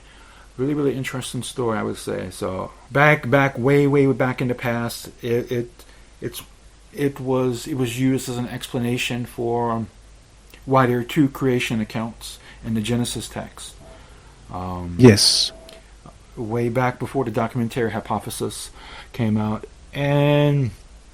but it's something many people took quite serious. Like, you find some amulets and stuff, from the ancient and medieval world, to protect against Lilith, because she was at some point in time, I'm not exactly sure when, she was assigned as the demon of Sid, sudden infant death syndrome, and so many people in the ancient world, were very scared of that. Of course. So it's quite interesting, actually, quite interesting, and I love the explanation. I love the symbolism, and one of the things I really love about symbols is that a lot of it's based on perception and interpretation. Like, a lot of things can change depending on who's looking at it. Like if you were to show an upside down cross, for example, to many people in the Western world or the Christian world, they would say, "Oh, that's satanic. That's Satanist." Well, not exactly. You know, the upside down cross, depending on the context, is also called Saint Peter's cross, which was based on the story of Saint Peter being crucified upside down, and somebody needed salvation, or somebody searching for salvation. So that's one of the things I really love about dealing with symbolism, and that's one of the reasons why I really wanted to discuss this with you, because interpretations of symbols and texts are something I'm really interested in, something I spent a great deal of my life studying. But without getting too far down this rabbit hole, I don't want to bore my viewers, because I know a lot of this is very much a Mike interest, but without getting too far down into that, I want to ask, because religion is a bit of a touchy topic, especially on Twitter, and so sometimes people who are identified as being religious, sometimes they receive harassment. Also, there's a lot of fear surrounding Satanists. There are a lot of misunderstandings, a lot of bad things ascribed to people who label themselves as Satanists. So I want to ask, since you became active as a content creator, have you faced any harassment as a result of your religious beliefs?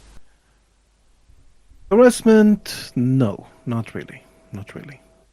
However, I did decide to tone it down because one of my friends told me she was a little bit uncomfortable. And I understand that. I can respect that, to be completely honest. Because the thing about being a Satanist, to me, is that I take it with all of the horrible labels that are attached to it. After talking to this friend and telling her, "Oh, well, yeah, you're not exactly wrong. There have been some devil-worshipping cults in the past. Anton LaVey was not a nice person," and etc., etc., etc.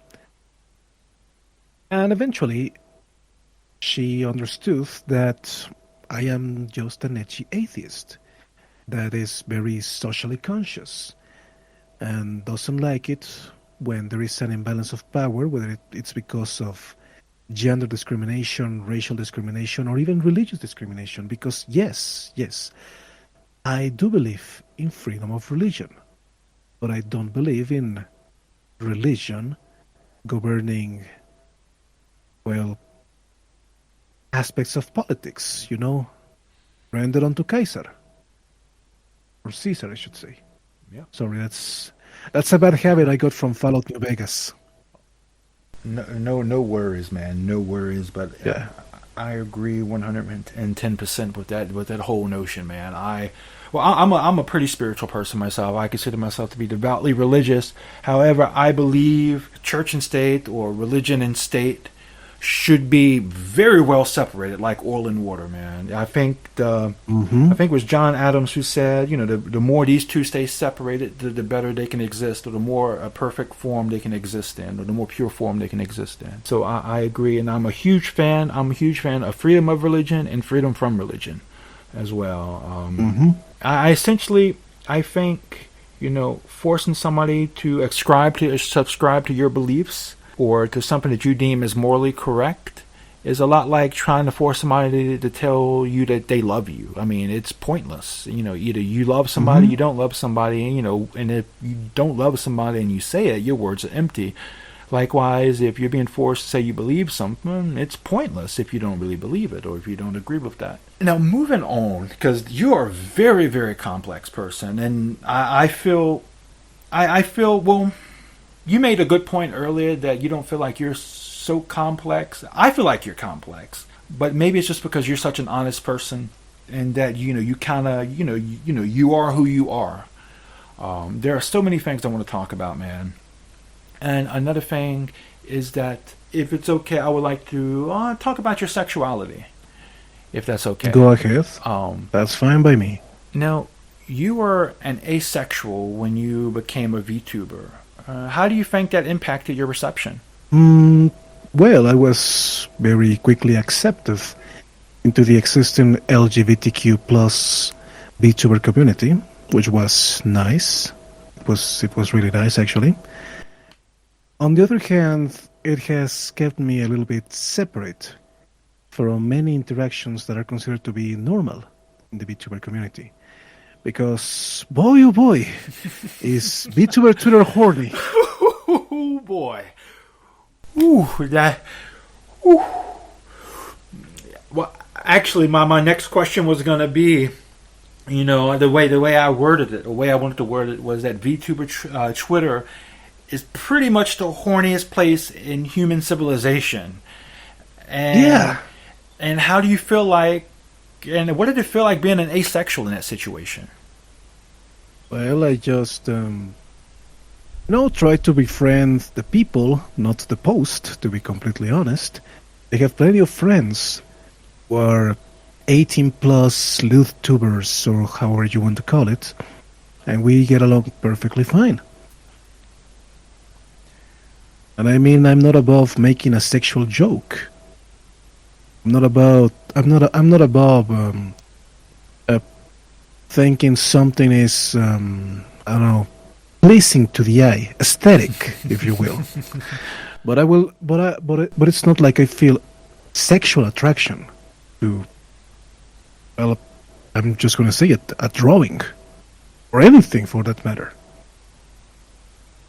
Because even though I consider myself to be asexual, the label that I have been using lately is demisexual, demiromantic, that sort of thing.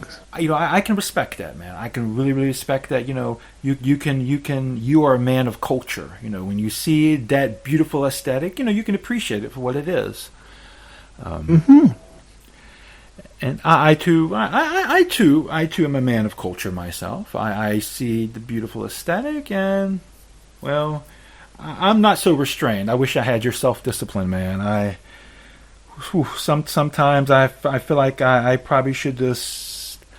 Some days I feel like I'm gonna get in trouble one day being on Twitter, man.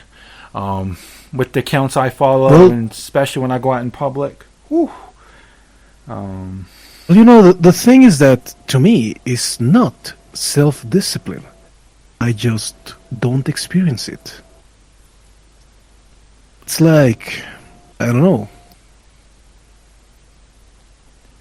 It's like not being able to taste sweet as a flavor, basically. So, some people would ask you, oh, is this too much sugar? Oh, I don't know why you don't eat as much cake as I do. Oh, how come you don't like chocolate? Well, the thing is that I don't know if it's too much sugar. I don't eat cake because I don't like the texture, just to give you an example. And chocolate does nothing for me. It's not that I am very efficient, effective, or restrained in my diet. It's just that it does nothing for me. I see. Actually, that's actually, I would say, honestly, you're the first asexual I've ever talked to. I've seen asexuals in popular culture and stuff. Like a great example would be, oh man, the name escapes me. There was I don't know if you ever seen BoJack Horseman. Okay, so Todd from Todd, there we Horseman. go. Man, how did I forget that? But yeah, Todd. So that's pretty much the him and his girlfriend. At the end of the series, both asexual. And that's really been my only exposure. I've been very active and as an ally in the LGBT community ever since I was in high school. One of my roommates in university was gay, and another one of my roommates was trans. And so, I have a lot of experience, but, I've never really... I don't want to say I've never really met an asexual, because I feel like, as time progressed, people felt like they were more free to be who they are truly.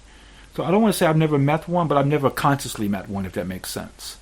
I've never. Yes, of course, of course. So, but it makes sense though. It makes sense. You know, you can't control who you're attracted to, or I guess who you're not attracted to. Well, that's the thing. It's not that I'm not attracted to a person. It's just that I'm not sexually attracted to a person.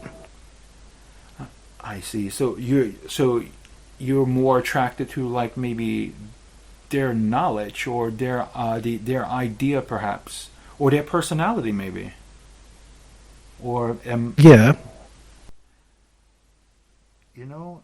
I have never hung a poster of a supermodel, male or female, in my room.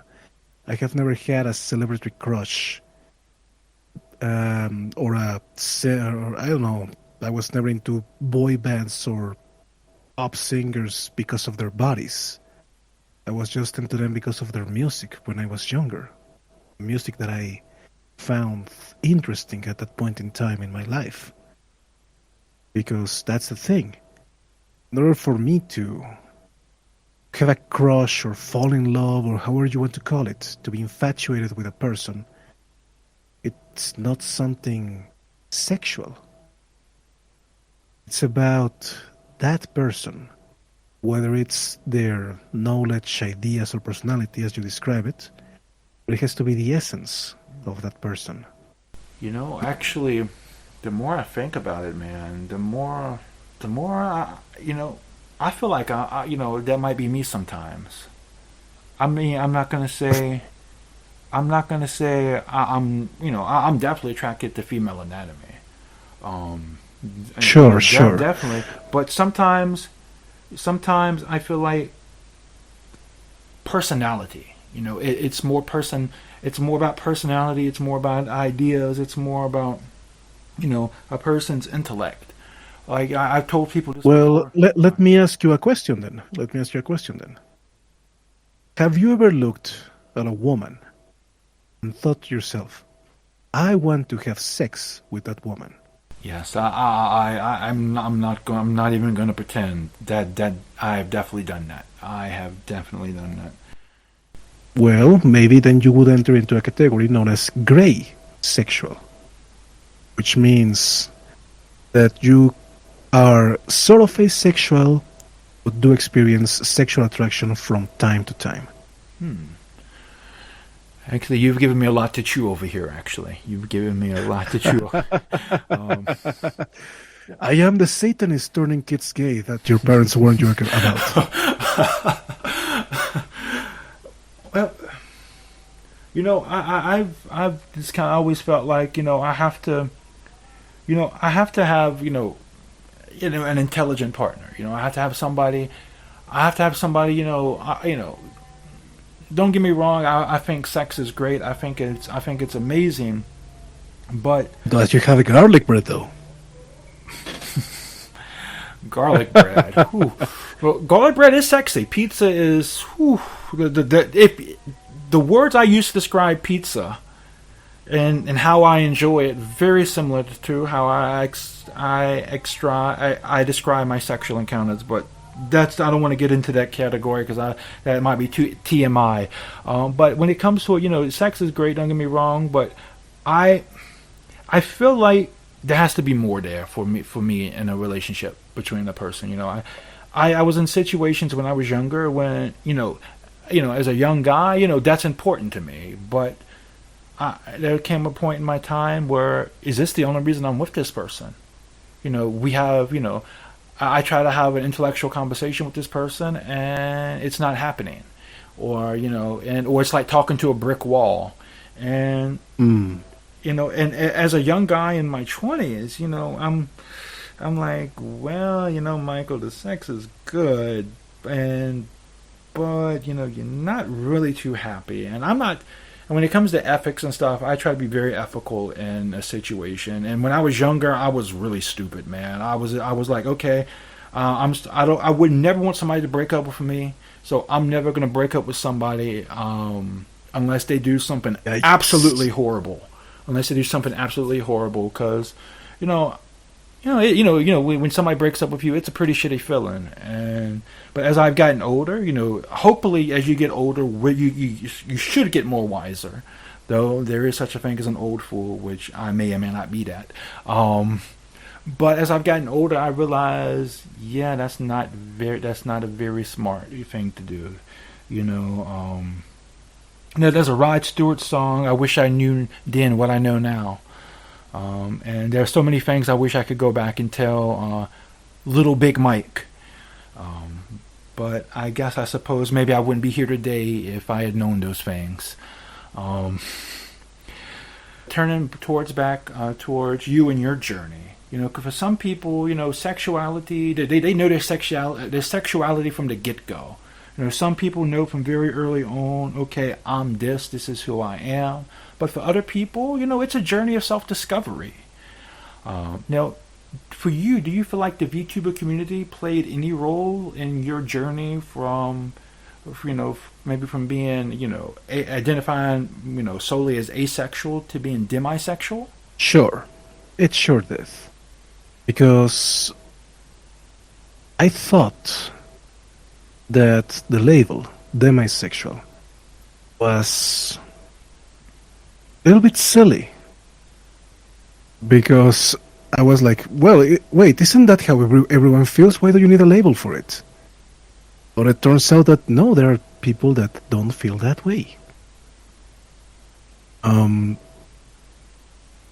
a way, being exposed to people that felt that way, and also people who didn't feel that way, is what gave it, well, I don't want to say validity, but at least in my mind, it made it real. Whereas identifying myself as being asexual was something that I did before becoming a VTuber. Because for many years I just thought, oh, I have a low libido. I'm just not as horny as the rest of the people. But I probably do experience horny from time to time and I just don't notice. But no, it turns out I just don't feel sexual attraction. And it took a while to grapple with that concept. I think that's a very realistic answer. I mean, I identify as as pretty much as straight, or as, well, I don't know if that's the right word to use, but maybe cis. But like I said, I've been an ally. I was away for so long. I've kind of life has been kind of crazy for me since I left university. I returned to my small hometown, in rural North Carolina, bit of conservative place, pretty conservative. Not a lot of out people there, not a lot of, of course this was also in the late mid 2000s to early odds. So a bit different landscape than today. So, but being away for so long and coming back, and active on Twitter, there was a lot of terminology I didn't know. A lot of terminology. There's probably a lot of things I still get wrong. And if I got anything wrong over the course of this conversation, I do apologize, man, because I'm still very much, catching up on a lot of things. Like, I really had no idea what pan was until a couple months ago. Mm-hmm.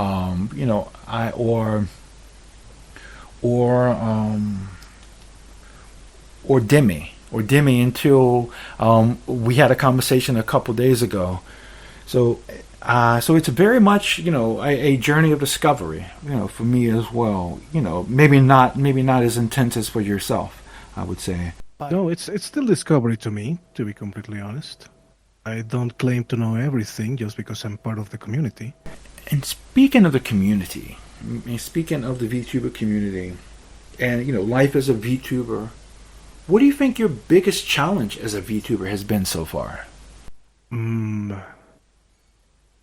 Organic growth that comes from people wanting to see me for who I am. Because, as we mentioned before, many interactions in Twitter are sexual in nature. And I just can't relate. I can make a sex joke every now and then, and it will get some likes or what have you. I can make a pun that relates to something sexual. I can make a logo for a Vtuber. Or I can chat with my Vtuber friends, but we don't talk about sex, at least not often. So yeah, I have to say that growing as an asexual VTuber can be difficult. But it's not impossible. You just have to make sure that you're making real connections with people. That you care about the person that is following you, that you are going to follow. Because to me, becoming mutuals on Twitter, and I have said this plenty of times, is the first step to becoming friends. That's how I see things. And hey, maybe the interactions that we have didn't leave us to be anything more than mutuals. But I have met plenty of cool people on Twitter. That people that I can call friends now. I mean, just a few days ago, I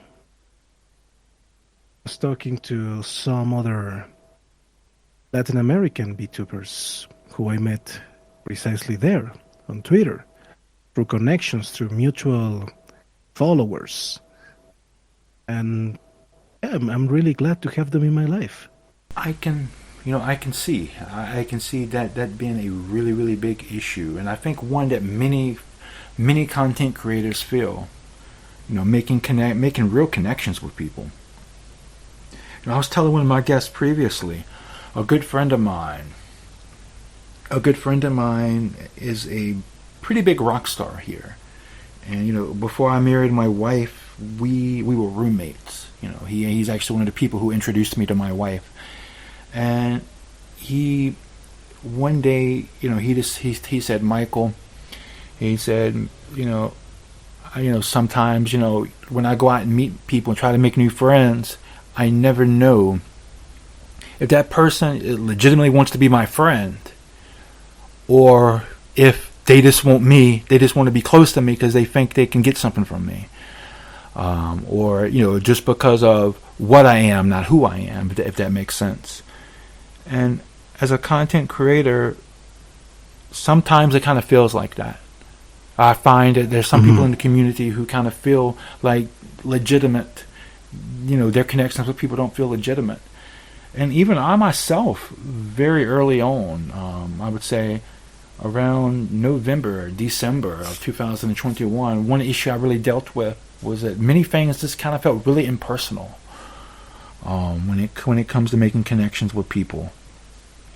Yes, I agree. And I'm not sure if that's just the nature of Twitter, because when you compare it to other forms of social media like Facebook or back in the day MySpace, it feels a bit more. You feel like there's a lot more self-expression. Like you feel like there's a lot more to a person there. If that makes sense. No, of course. So I think that's a very big hurdle, and a very real hurdle that many people wrestle with. Yes. And that's why I started, just trying to be as approachable as possible to people who contact me on Twitter or that follow me on Twitter, because I'm not big by any means, but I am bigger than many VTubers. I mean, I just recently broke 1,000 followers, and to many people that's a huge milestone. And to me it was. But there are accounts that have thousands upon thousands of followers. There are accounts with 1 million followers out there. But what I care for is the people who follow me, and I follow not the number of people, but the person behind each number. Because I know one day, if I get too famous, I will be in that same place. I will gain followers every minute. And I will not know who is who. Who is, if the person is honest, if they're sincere with their intentions. And of course, that doesn't mean that my previous friends, the friends I've made along the way, will somehow change. I hope it doesn't mean that.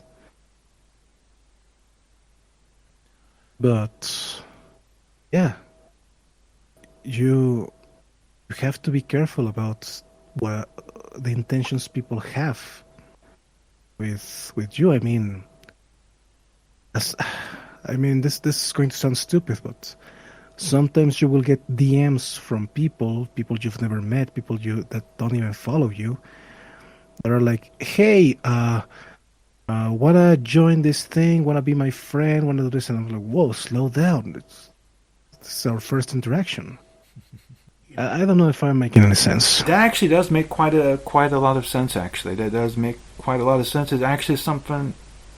I don't talk a lot about the stuff I go through, man. I'm gonna be honest with you. I don't talk about a lot of the stuff I go through. Part of it just me being old school, man. I was in an era, and I'm not saying you should do this, or anybody out there that's listening should do this. You definitely shouldn't. You definitely should be. You definitely should feel free to talk about your issues and stuff. I'm a bit more reserved about myself because I'm just from an older era where, it wasn't really looked too kindly upon for men to be open about the stuff they're going through. Oh man, I'm Mexican. I'm super conservative here. I just decided to say fuck it and be myself, be open. Oh, absolutely. Like that. I tend to be like that now, but old habits die hard, man. Old habits. I understand. But that's something I deal with. I'm growing pretty fast, and it's like I don't know. I don't know if So sometimes, man, how am I ever going to get to know every single one of these people, and how can I keep up with every single one of these people? Get to know each one of them, and it's something I struggle with because on the one hand, when I was small, when I just started out, pursuing going down this path, I would interact with bigger accounts, and the first time I interacted with a bigger account, they didn't respond to me. It felt pretty bad, but I got used to that. You get used to that after a while. But when you interact with that big account and they do respond to you, damn, man, let me tell you what, that is a great damn feeling, bro. That is a great damn feeling. And I realized that. I kind of realized that. So I try to walk an edge myself. I try to get to know people as much as I can. And I try to interact with the people who interact with me as much as I can. But it's a very fine line to walk, especially when when time is very limited, man. Time, when it comes to content creation, and this is something I feel really bad about myself.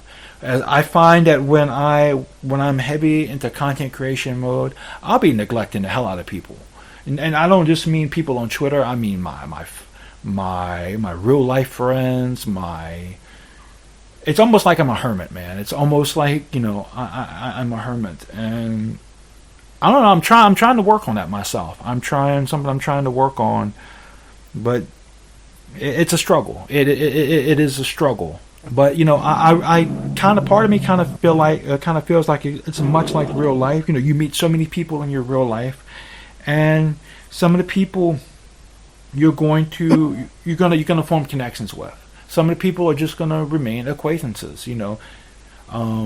It's kind of like for friends. There's got to be like a spark there.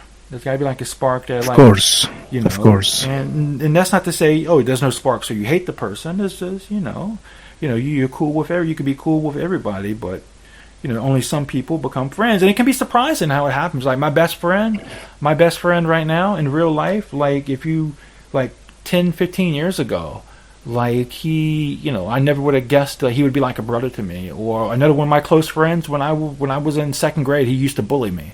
But it's crazy how it works out, and I'm starting to feel like maybe online is a lot like that, a lot like real life in that regards. Your friends are going to be friends who are going to be your friends will eventually become your friends, if that makes sense. Yeah, I understand it.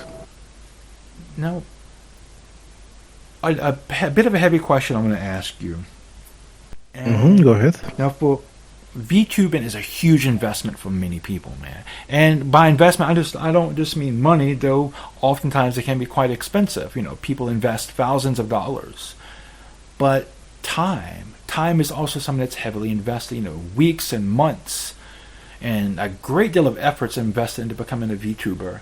And unfortunately for some, they never see anything in return. And by return, I mean, maybe fans, maybe money. Now, with this in mind, do you think VTubing is worth it? And if so, what makes it worth it for EC? VTubing has made me earn more money than being a teacher. I just have that to say. It's not going to be that experience for everyone, because my main VTubing activities of streaming don't leave me any money, basically. It is being an artist, a VTuber artist, which gets me money. So my experience is not going to be a good example for many people, because many people are going to try to enter this space and be disappointed and they don't get any money. That's just a fact. However, if VTubing hadn't been fruitful for me, if it hadn't given me any money to continue investing into VTubing, because that's where most of my earnings go, into more equipment that I can use to further deliver a quality product to my audience, I'd say it's still worth it. It's still very much worth it. Because of the friends I have met, because of the people I have met. What would have happened to me if my VTubing journey hadn't been successful financially speaking? Well, I would have just continued being a teacher, or maybe find another job, but I would still want to be a VTuber with my friends, just to hang out. The connection, the human connection that I have gotten through VTubing is something so raw and so honest with many folks that I'm not even sure it can be replicated in real life. I'm coming to this thinking that you're going to make money, because chances are you're not, at least not directly. But you're coming to this from the perspective that it's going to be something new, a new adventure, a new journey for you to travel across, then you're going to have a great time. A real great time. I agree with that assessment, actually. One of the things I tell people all the time, and I mentioned this in the last episode, is you kind of got to approach it as kind of like you're a garage band, man. You play you might get a gig playing at a local bar or a small party, and you probably won't make anything at all, or maybe if you do, maybe just enough just to cover your gas money, or maybe just your tab that night if you're drinking. And you got to be able to enjoy that, being able to rock out that crowd of maybe 10 to 15 people. And sure, there's always the possibility that could be like somebody from a major record label out there listening, and then they could sign you, and that would be awesome. But the odds against that, are astronomical against you.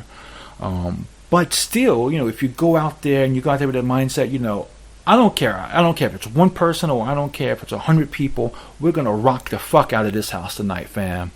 And I think that's the appropriate mindset to go with. You got to do it because you love this, and you got to do it because you love people as well. Now, speaking of the VTubing community, I consider both of us to be, on the smaller side of the content creation. Of course. So I think our perspective is going to be very different from the more established, the more corporate people. So, if you could change anything about the community, what would you like to change and why? One thing. That's a really difficult question. Yeah. Well, I was going to say, well, if if it'd make it easier, you can list more than one if it'd make things easier. Oh yeah, that makes it way easier. Let's begin with number one. Stop being so goddamn horny all the time. There's a time and place for everything. You can do it on Twitter. It's fine. But try to keep it normal, people. Sometimes I don't want to wake up and look at a penis on my face, things like that. Number two, minors don't interact with lewd accounts, and lewd accounts don't interact with minors, for God's sake. Yeah, it's really easy to shift the blame on the minors, but you know what? Read the bio before you follow back a person. Check if they list if they are a minor. Check if they give you minor vibes. Just be more careful, because it's your responsibility as an adult. They are the minors here. They shouldn't interact. They shouldn't. That's not the case, is it? And the last one, something that you discussed earlier, about the elitism. Being a VTuber is not about having a custom 3D model or a fancy Live 2D one. It's about putting on a virtual avatar, whichever way that is. Or it's something that you drew on MS Paint, something you made on Beroid, or something that cost you thousands of dollars.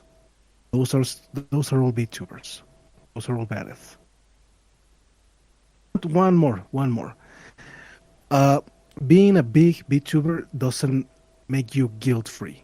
So yeah, don't be so forgiving to people that are like sexual predators or just horrible people just because they are big in the community. Don't. I think those are I guess that's all I have to say. Yeah, those are all very good points, and I agree with every single one of them. Especially that first one, man.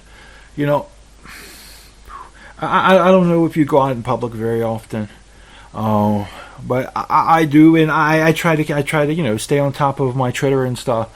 But man, let me tell you, opening VTuber Twitter out in public is like walking into a goddamn landmine field, man. It's like, am I going to see a completely say-so post, or I'm going to get a vagina? Let's find out. Precisely. And I live in a pretty conservative country now. I live in a pretty conservative country where, yeah, I may get more than just some dirty looks if I stumble across the wrong thing while I'm out in public. So, yeah, it's quite something. But also the elitism, man. Fuck elitism. Fuck classism. Just because a person, has a better model or a better looking model, I would say, it doesn't make a better VTuber, a better entertainer. But before I go off on that tirade, because I could probably make a whole video just ranting on about that, but I have to kind of keep my shit. Well, maybe you should. Maybe you should. I have been trying to make more personal content, man. So maybe that's something I could do in the future. But I want to turn this focus back towards you, because I like expressing myself, but I try not to make it too much about myself. So you're somebody, and you're somebody who I see as somebody quite wise, quite perceptive of the world and around them. So I think this question is probably going to hit really hard. I would highly recommend anybody listening to this to please heed this man's words. Let's say that there's somebody out there watching this video, and they're thinking about becoming a VTuber. What advice could you offer such a person? Be unique. There are plenty of VTubers out there that don't bring anything unique to the table. Because sometimes it's not enough just wanting to be a VTuber. Sometimes that's not enough. You have to think real hard about yourself and think about what makes you unique. Even if you think yourself to be the world's most boring milk toast person out there, there has to be something about you that makes you you. And transfer that into your VTuber. Don't try to fake it. Unless that's your talent. Unless your talent is faking it, of course. Because if you try to become a sexy demon daddy, but you have never talked to a person that way IRL, it's not gonna work. If you are really into woodworking, and that's what you do every day, well, that's what makes you unique then. That's what you have to do as a VTuber. Being a VTuber is not being a waifu or a husbando, despite what people might think. Being a VTuber is about showing your worth, what makes you unique, with a virtual avatar. So going back to the wood working example, maybe you decide, I'm going to design myself a beaver boy or a woodpecker, something along those lines. But if you think getting into vtubing is going to make you a sexy demon daddy when you ain't one, well, I don't think that's going to work very well for you. I'm sorry to say it so bluntly, but that's what I think. That's some damn good advice, man. Honestly, I'm really glad I'm married. I really am glad I'm married, because if I was to approach VTubing trying to be Mr. Sexy Duck Daddy, there's no way that would fly, man. The extent of my game is, do you come here very often? So yeah, that's some very good advice, I would say, man. I just tell people all the time, just be yourself. I haven't said this on Twitter in a long time, but every night in the first 2 or 3 months I first started, I used to end off, just be yourself and you'll be awesome, fam. And that's something I really believe. Be authentic, be you. Try to be entertaining, but be yourself. And I tell people this all the time. I feel like VTubing is evolving, and maybe it's not quite there yet, but eventually, I believe, there's going to come a point in time where a VTuber will be able to do most, if not all, the things a more traditional VTuber or streamer does. Now we have, VTubers such as yourself who teach stuff like language. VTubers, big trend now is cooking shows, I find. And I want to say around November, December, 2021, I want to say I even came across a VTuber doing carpentry. Well, that's just what I was saying. And so, that's something, man. That's something. So the sky is really the limit. The only limit, well, except for maybe technology at the moment, is really yourself. You got to try to think outside the box. And so that's just something I would add. One final question. Yeah, oh, please. You know what? I want to add something else. It's completely okay if you want to be a sexy demon daddy. It's completely fine. Don't be a creep about it, but it's going to be fine. But yeah, if you want to do this as a content creator and not just as a hobby, don't think people are going to immediately flock to you just because you are a sexy demon daddy. That's something I want to add. And that again is another damn good piece of advice. I know I've said that before, but back in January, February, I had the absolute pleasure of sitting down with adult film star, ASMR artist and VTuber Kitty Minx, and that's what she told me. And this is she's a very attractive woman, very active in her fields. And she said, and that's what she said. She said, Michael, don't expect to grow overnight. It's not going to happen. Your first couple of months, you're probably only going to get a handful of views. You can't get lost in that shit. You got to stay consistent, but stay steady. But don't focus on the views. Don't focus on none of that, because it's not going to be there at first. It can get there later on, but don't expect people to be lining up to see you when you first start. And so that's something I really just try to reiterate to people as well, man. And I'm thinking if somebody in her position, because she's not the biggest person in our community, but she's pretty big. She's pretty big. So if somebody like that, from her perspective, says something like that, I take it. Well, I put a huge weight behind that, and to have somebody, from your perspective as well, somebody, who spent their life gathering wisdom, man, that's something I would put a lot of weight behind as well. Now, this is the last specific question I have for you. Awesome. And what does the future look like for EC?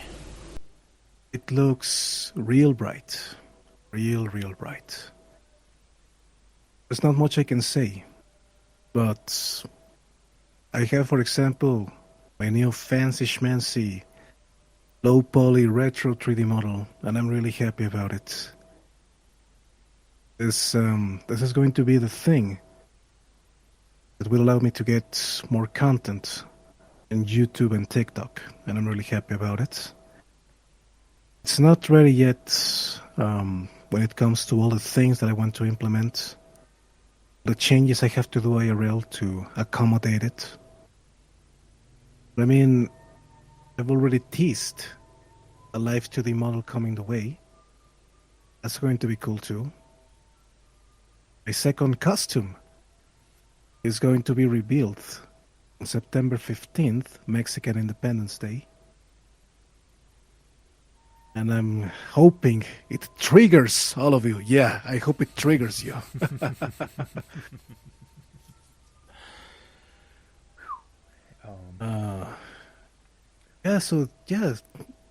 There's so much stuff coming. As long as logos and overlays and backdrops and whatnot allow me to pay my bills, future looks bright. And so, okay, maybe one more question I ask. So, as long as you can support yourself doing this, do you feel like this is something you could do for the rest of your life? Oh, absolutely. I would love to die on stream. I would love for my death to be caught live on Twitch.tv. Going out doing I what wanted you to. love. I wanted to spam F in chat and really mean it.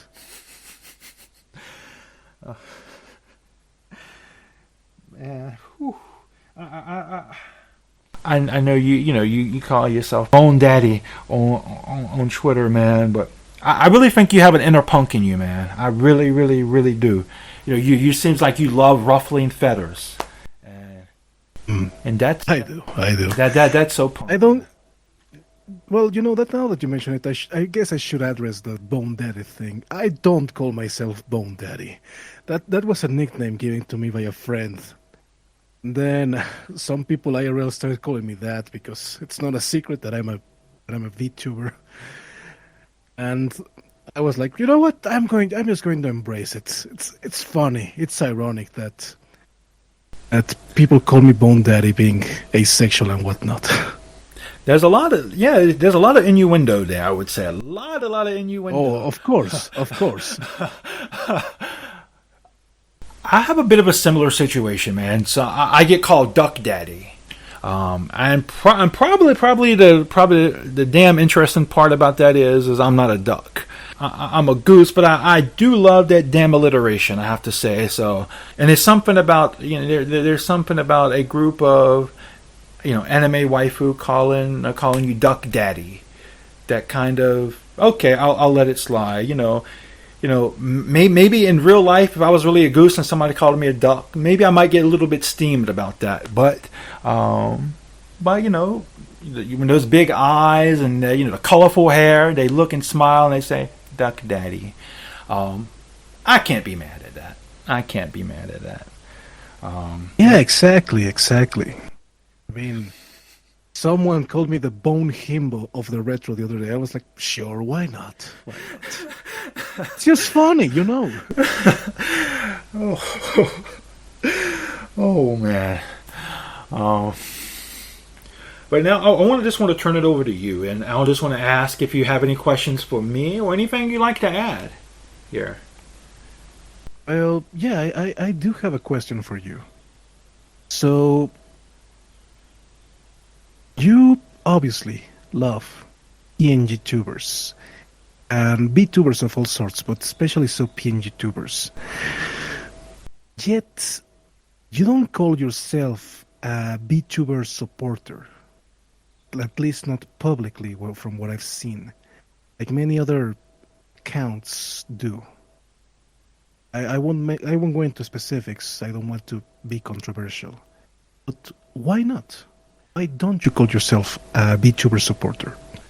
Well, that's I've never really thought about that actually. I never really thought about it. I try to support people, man. I try to support people as much as I can. I'm really big in the indie scene. Really big in the indie scene, and I come from a background of indie film. Also, I'm really active in the indie game community as well. I try to support different people in the different communities I'm into, but I try to support them, and I don't want to put myself in a box. I never want to put myself in a box and say, okay, this is who I am. This is only what I am, and I don't want to do that. And I want to do good. I want to help people, but I don't want to say, "Hey guys, look at me! Look at me!" It's like giving to charity, for example. I don't say, "Hey guys, look at me! I'm giving this $100 to this poor person." I don't want to do that. I want to say it was Moses Maimonides, but I might be mistaken about that. He said, the best charity is done in secret. Obviously, if you're trying to advertise somebody, you can't do it. You can't do that in secret. But you can do good and throw it to the sea. You can do good and forget about it.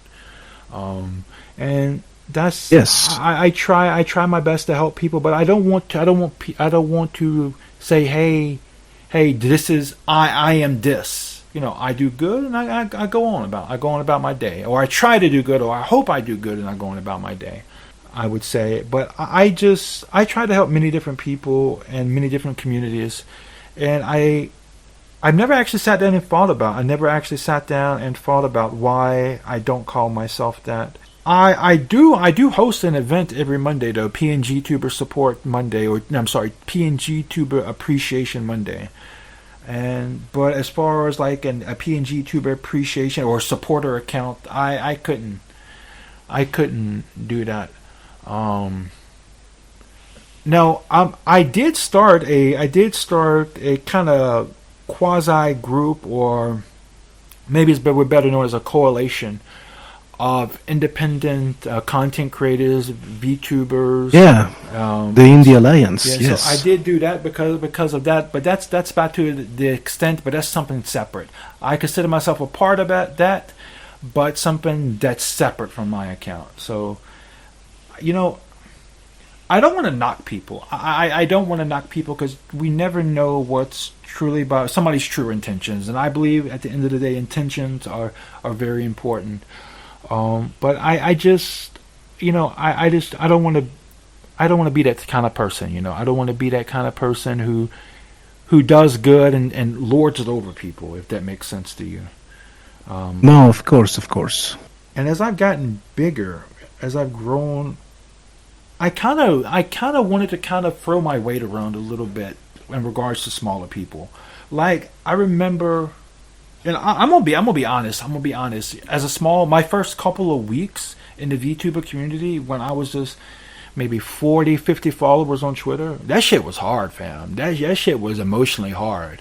Like, oh yeah, there were times, man. I would go to bed just so fucking depressed, like. I had no idea how things were going to get better because I don't have the best of luck when it comes to stuff. You're talking to the guy who's been hit by 2 cars twice in his life as a pedestrian. As a pedestrian. Oh, shit. So I don't have the best of luck. Pretty much a lot of stuff I touch turns to shit. And this is something I really wanted because I woke up. I'm 30. I was 34 when I started this, and I'm still 34 now, and I'm gonna be 34 for the next couple of weeks. And I realized this is probably gonna be my last shot to try something like this. And at that point in time, I didn't really like where my life was headed, man. I really, not that I have a bad life, but I wanted more. I wanted to do more. When I was younger, I wanted to be a filmmaker. I wanted to, I wanted to be creative. I wanted to, share my visions with the world. And over time, I kind of gave up on that. And I fucking kick myself almost every day for that. Also, I was really big into art too when I was younger, man. I couldn't even tell you how many hours I locked into my room by myself just working on my drawing. And I gave that up as well. But I gave that up to take up writing. So maybe not as bad as giving up my filmmaking. But anyway, without getting off track, I kind of saw this as kind of like maybe my redemption arc, maybe, in that regards. But I remember just feeling so shitty, man. Like just feeling like nothing was going to happen. This was never going to go anywhere. And then one day I got to actually go back and look up and find the account responsible for this.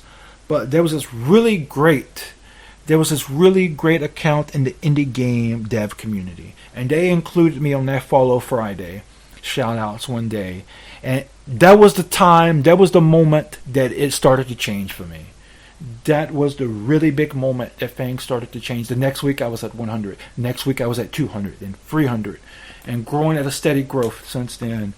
And that's why I do Follow Friday, to this day, because I believe it has the power to change people. I believe it has the power to change.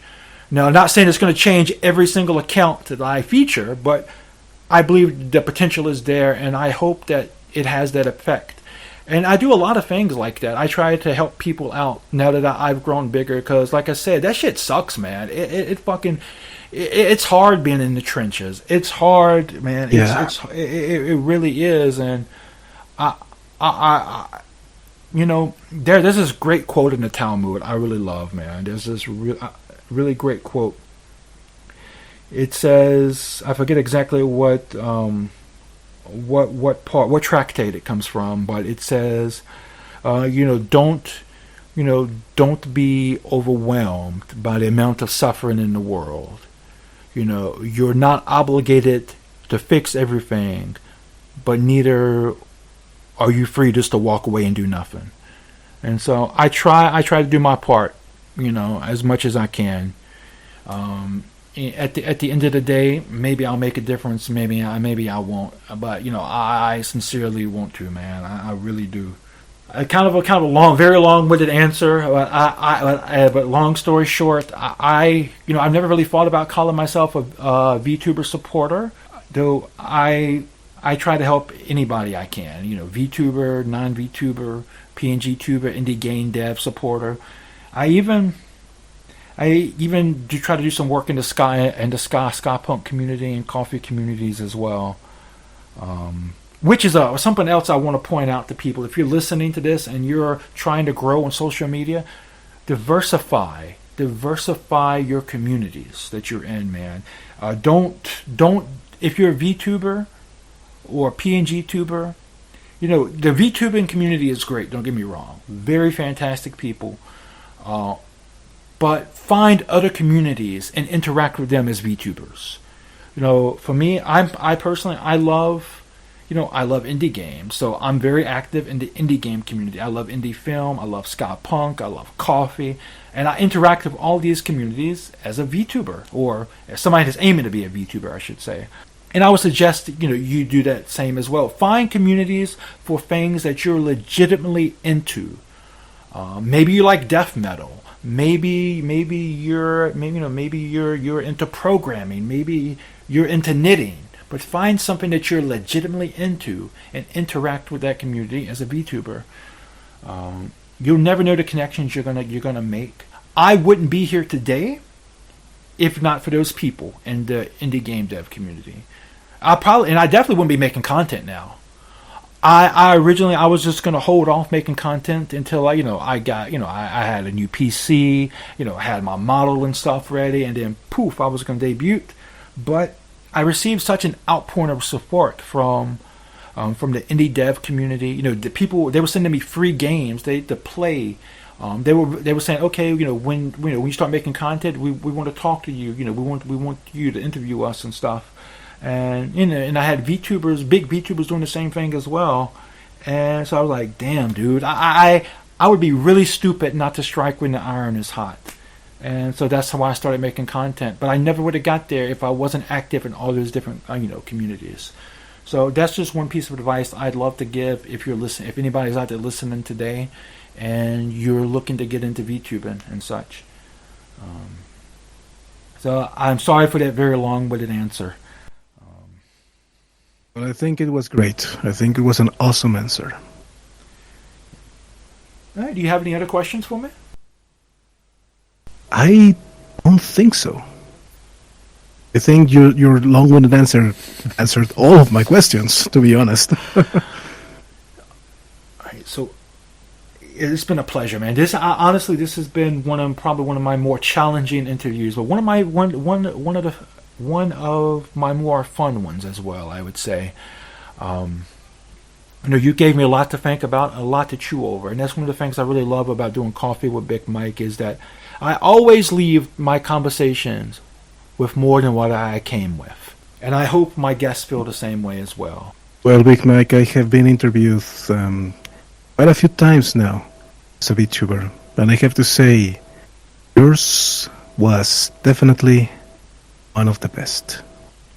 I truly do feel like we are just chilling at a cafe, having a normal conversation that goes places that maybe we didn't intend to, but still very pleasant. And that's really the attitude I'm going for, man. That's really the attitude I try to, or that's really my vision for Big Mike. That's really my vision for Coffee with Big Mike. I get ahead of myself a lot. Sometimes it's heavy and hard-hitting, sometimes it's inspiring, sometimes it's informative, sometimes it's funny, but it's always authentic. But if we don't have anything else, I think we'll end it here. So I want you to stick around for just a moment. I'm gonna close this out, and then I'll come back to you. Okay? Sure. All right. Thank you so much, EC, for joining us and for everything you've done to help me. All right, guys, gals, non-binary pals, and waterfowls. Thank you so much for joining us as well. Be sure to check out EC on Twitch and Twitter at the links below. And if you would like to support him but can't donate to him, please be sure to give him a follow. Following Vtubers is a great way to support them. Also, special thanks to Fran, who does a wonderful job doing my art. A special thanks to all of my friends on Twitter. I wouldn't be here without you all. And most importantly, a special thank you to all of you for watching. Please like this video if you liked it, dislike it if you dislike it, feel free to comment below and let me know what you think. And if you like my content, please subscribe and turn your notifications on. Until next time, fam, remember, just be yourself and you'll be awesome. Peace out!